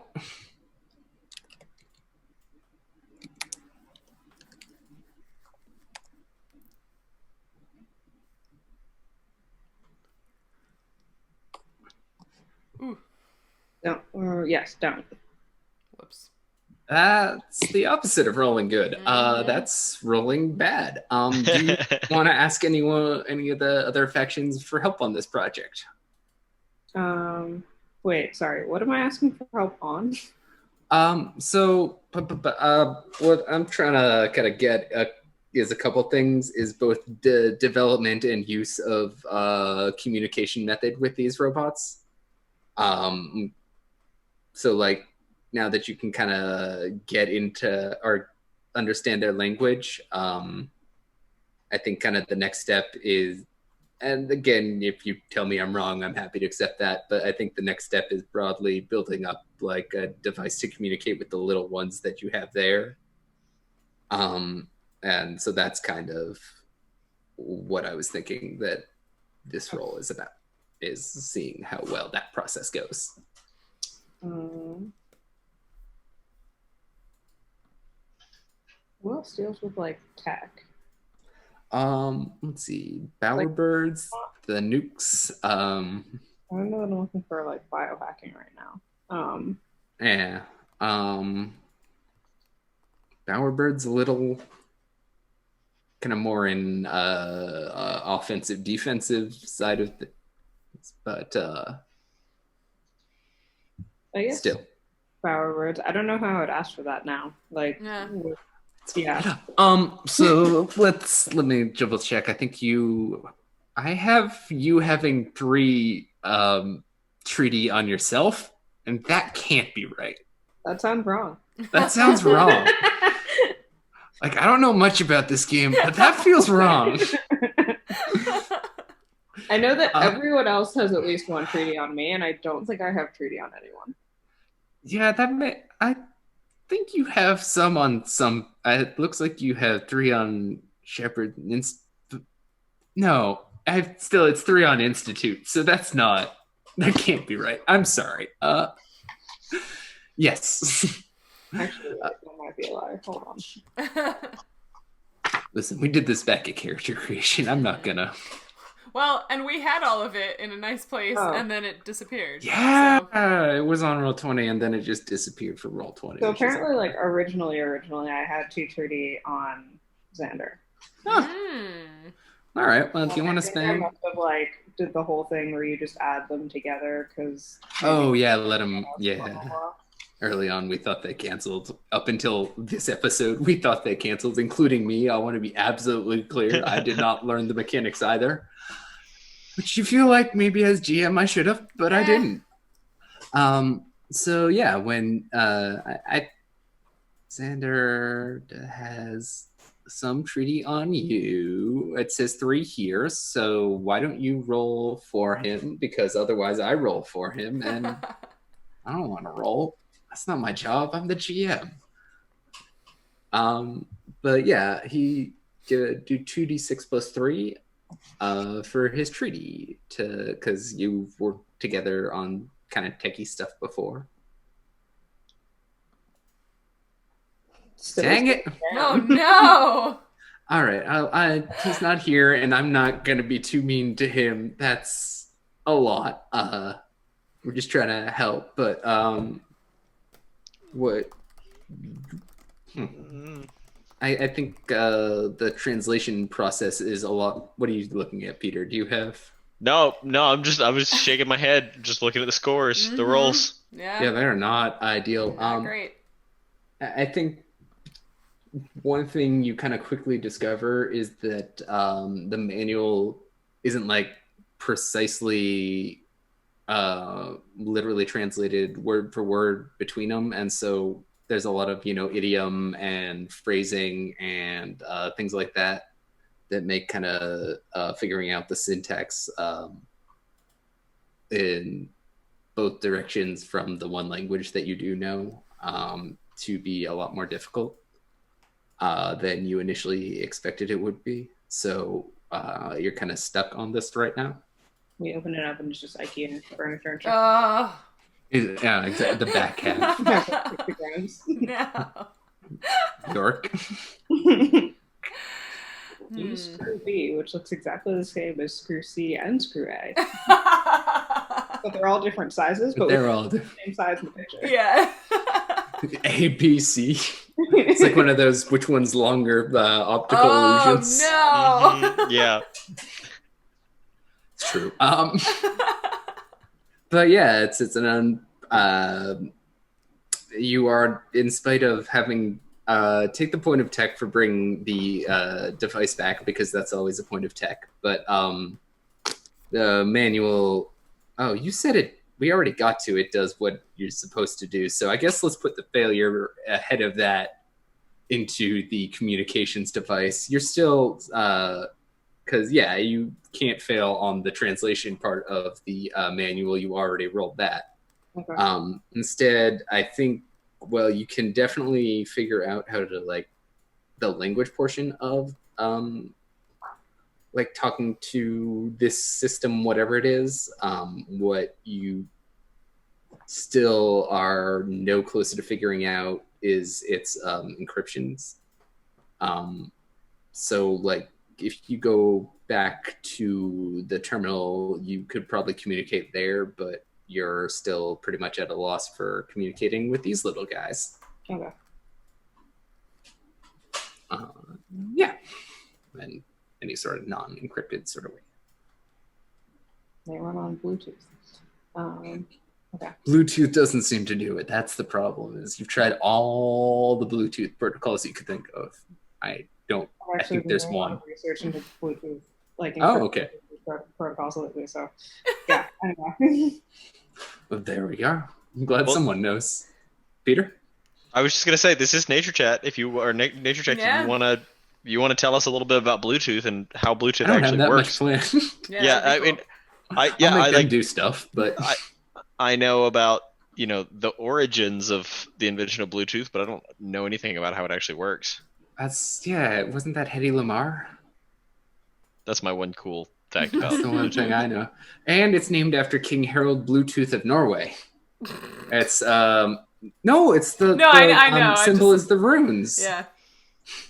Those are the things I know about Bluetooth. I was about to say, I know nothing about the history of it. I was looking into, basically, I have a version of an autonomous car video that I'd like to do, and like old RC cars were on A, different frequencies, and B, open frequencies, and so you can just like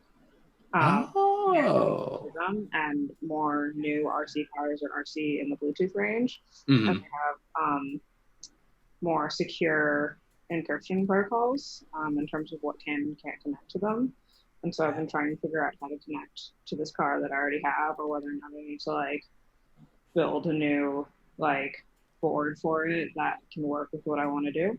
That sounds really cool. It's been fun and also extremely frustrating. So that's but see that? I can see that. Yeah. Cool. I got really worried about doing it at first because when I was originally trying to pair with it, I thought that I was supposed to pair with it at like the old frequency ranges, which are now the frequency ranges for like air traffic control. Oh no. Yeah, no, all the emergency lines now. Oh. That's why they got moved out. Oh. So wait, but that also means that air traffic control can control my RC car, right? It's similar frequency ranges. Fantastic. Like not overlapping, but like not that far. Oh, okay. So if I put it near an air traffic control tower, it might occasionally move as the That's awesome. All right. Well, so we kind of resolved that bit. We're short one player. I know it's a bit early. Do we want to do? I think I could fit another arc for either of you two in, but it also feels like not terrible to call it a little early because we're short one player. I don't know what anyone thinks. I don't have anything super pressing that my family wants to do, so. No, I think we're okay. settled. That makes a lot of sense to me. I just thought as always, throw out a chance to contradict me first. Totally. My hands disappearing into the moon. That's fun. Are we thinking we're gonna do? My GM became the moon. That's rough, buddy. Are we thinking we're gonna do another like step forward in age soon? Or I have a couple. Quite possibly. I wouldn't mind that at all. I think we've kind of established a few of the more important beats I was looking to from here. But I mean, yeah, it does kind of sound a little bit. Neither of your families really have things you want to get moving too hard on. We'll check in with Xander. We'll definitely think about it. We'll probably spend at least one more session in this age before we do anything. But that's not a possibility. I definitely have the next kind of age-defining crisis all lined up and a little bit then on the ground between there and here. But we'll figure. We'll build that bridge. Or maybe we won't. It's not that bad. It's just slightly worse. Because, like, that's... If you don't up the stakes, then... I only know one way to do storytelling. That's all I'm saying. I'm a bad storyteller, and I'm doing my best. Okay, hang on. A little. I think you're doing great. Anybody who's watching have any questions for us while we hang out here for a minute? Ooh, yeah. Because I can see a whole bunch of people watching, even though there's only one person in the chat. That's what mod view does for me. So yeah, if any of you who are lurking, I mean, we appreciate you lurking, but if you have any questions for the cast about our families or about what we do in our real lives or the game or whatever, that's what we're here for. Yeah. If not, that's fine too. Yeah. It is what it is. Mm-hmm. But... Qui-Gon Bauer says, last episode Peter was talking about elephants jumping. I want to know more about that. Man, now I can't even remember. Were we talking about it? We were talking about it in terms of like hyenas not being able to climb trees. I think essentially we were talking about how elephants can't jump, right? Yeah. I've heard that, yes. From you, I believe. Oh no. Maybe not. I think I am not a mammal expert, but I think the kind of consensus that we were talking about, and maybe we were doing this off stream, was that because they basically already walk on their toes, and they don't have a lot of like ability to. They can't use their feet to jump like the way that, like that impulsive. Yeah, like your foot is like that, and also that they don't really have much reason to jump, and also the amount of force that would be applied to their bodies if they did would be catastrophic for them. I think actually the landing part would be the worst part, right? Like everything coming down. Yeah. An elephant's worth of weight on your toes does not sound like a fun time, even if you are an elephant. No, that's actually why. So I think, we did talk about this last time, because I remember fussing over the word digitigrade, because I have so much trouble saying that word. But being a digitigrade walker means you're a mammal that walks on your toes. So like dogs, cats, horses, blah, blah, blah. And elephants are the same way, but an elephant's foot is just like a big flat circle, right? So even though they're walking like time. Sure.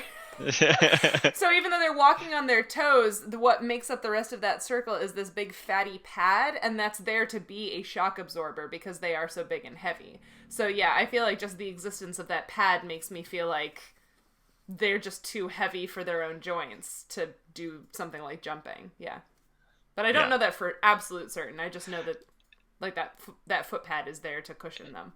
Yeah. I mean, I think you're right. I'm adding my supposition to yours. I was gonna say, it's one of those where like we don't know for certain, but we have enough basic biological knowledge to be like, this feels right? Yeah, it feels right. So, yeah, I don't know. Elephants can't jump. Yeah. Mm-hmm. Yeah. I know all about elephants. Do you? That's our brand. I hope so. I don't. Oh yeah. I don't know why I didn't think of that at first. A lot of people think that they're me too. A lot of people think they're rats, or tapirs, the other one that I really like. Which, to be fair, we don't like necessarily draw that really elongated proboscis or anything. That's true. Tapirs don't have very large ears, though. So. Yeah, but we don't necessarily draw those huge either. Yeah. I could see it. It's definitely, it's a balance of which feature you think is, really being emphasized as to what you read it as. And I get that. Peter, listen, our art style. Go ahead. No, I was going to say, Peter, do you know that the 12-tone animal is an elephant? Because that's No. that's what we're talking about. Yeah. Gotcha. Okay. We draw elephants. On I was staff paper. On staff paper. Like that. Ooh, forbidden graphics. Oh, no. Zoom is Zoom is- eating them. Yeah. That's okay. It's just our backing sheet. Nice. That's not even. It has last one written on it because it was the last one. Nice. Which is a useful thing to know when you look at it. Mm-hmm. So that's why we ordered the entire world stock of it Nice. last week, Nice. which is 10 packets total. So let's not. Um, But we bought out both Sam Ashe and Wow. Amazon. Yeah. Anyhow, that's neither here nor there. Yeah. Well, I don't see any other questions in the chat, but thank you all for watching and hanging out with us. We appreciate you, and we're glad you were here and heard us messing around with robots and whatever else it was we did. Mm-hmm. Yeah. Hopefully, we'll be back at full strength next time. Xander, well wishes to Xander one more time. Xander, feel better. Sorry about your. And what day will we be back? One of them. One of them. We will be back on Saturday, August 8th. So that's this coming Saturday, right? Checks calendar. Yes, we will be back this Saturday, August 8th with Arda. So yeah, come see the core cast members. No special guests this week, so we just get to see the core cast do some things amongst themselves, which is good because we've had 2 back-to-back guests, so it's about time for us to have a little bit of a break and let the characters sort of, refigure out who they are and what they're doing. And then the Burn campaign will be back on Sunday, August 16th with more of whatever this is that we do when we're here. Talking.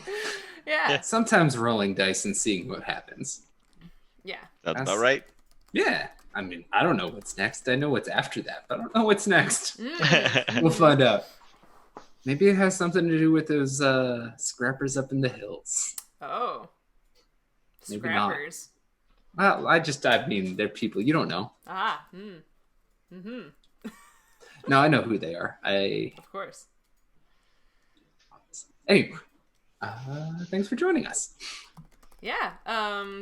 Yeah, we'll be around. You know where to find us on the social medias and whatever. But thanks for watching, everyone. We'll see you later. Bye.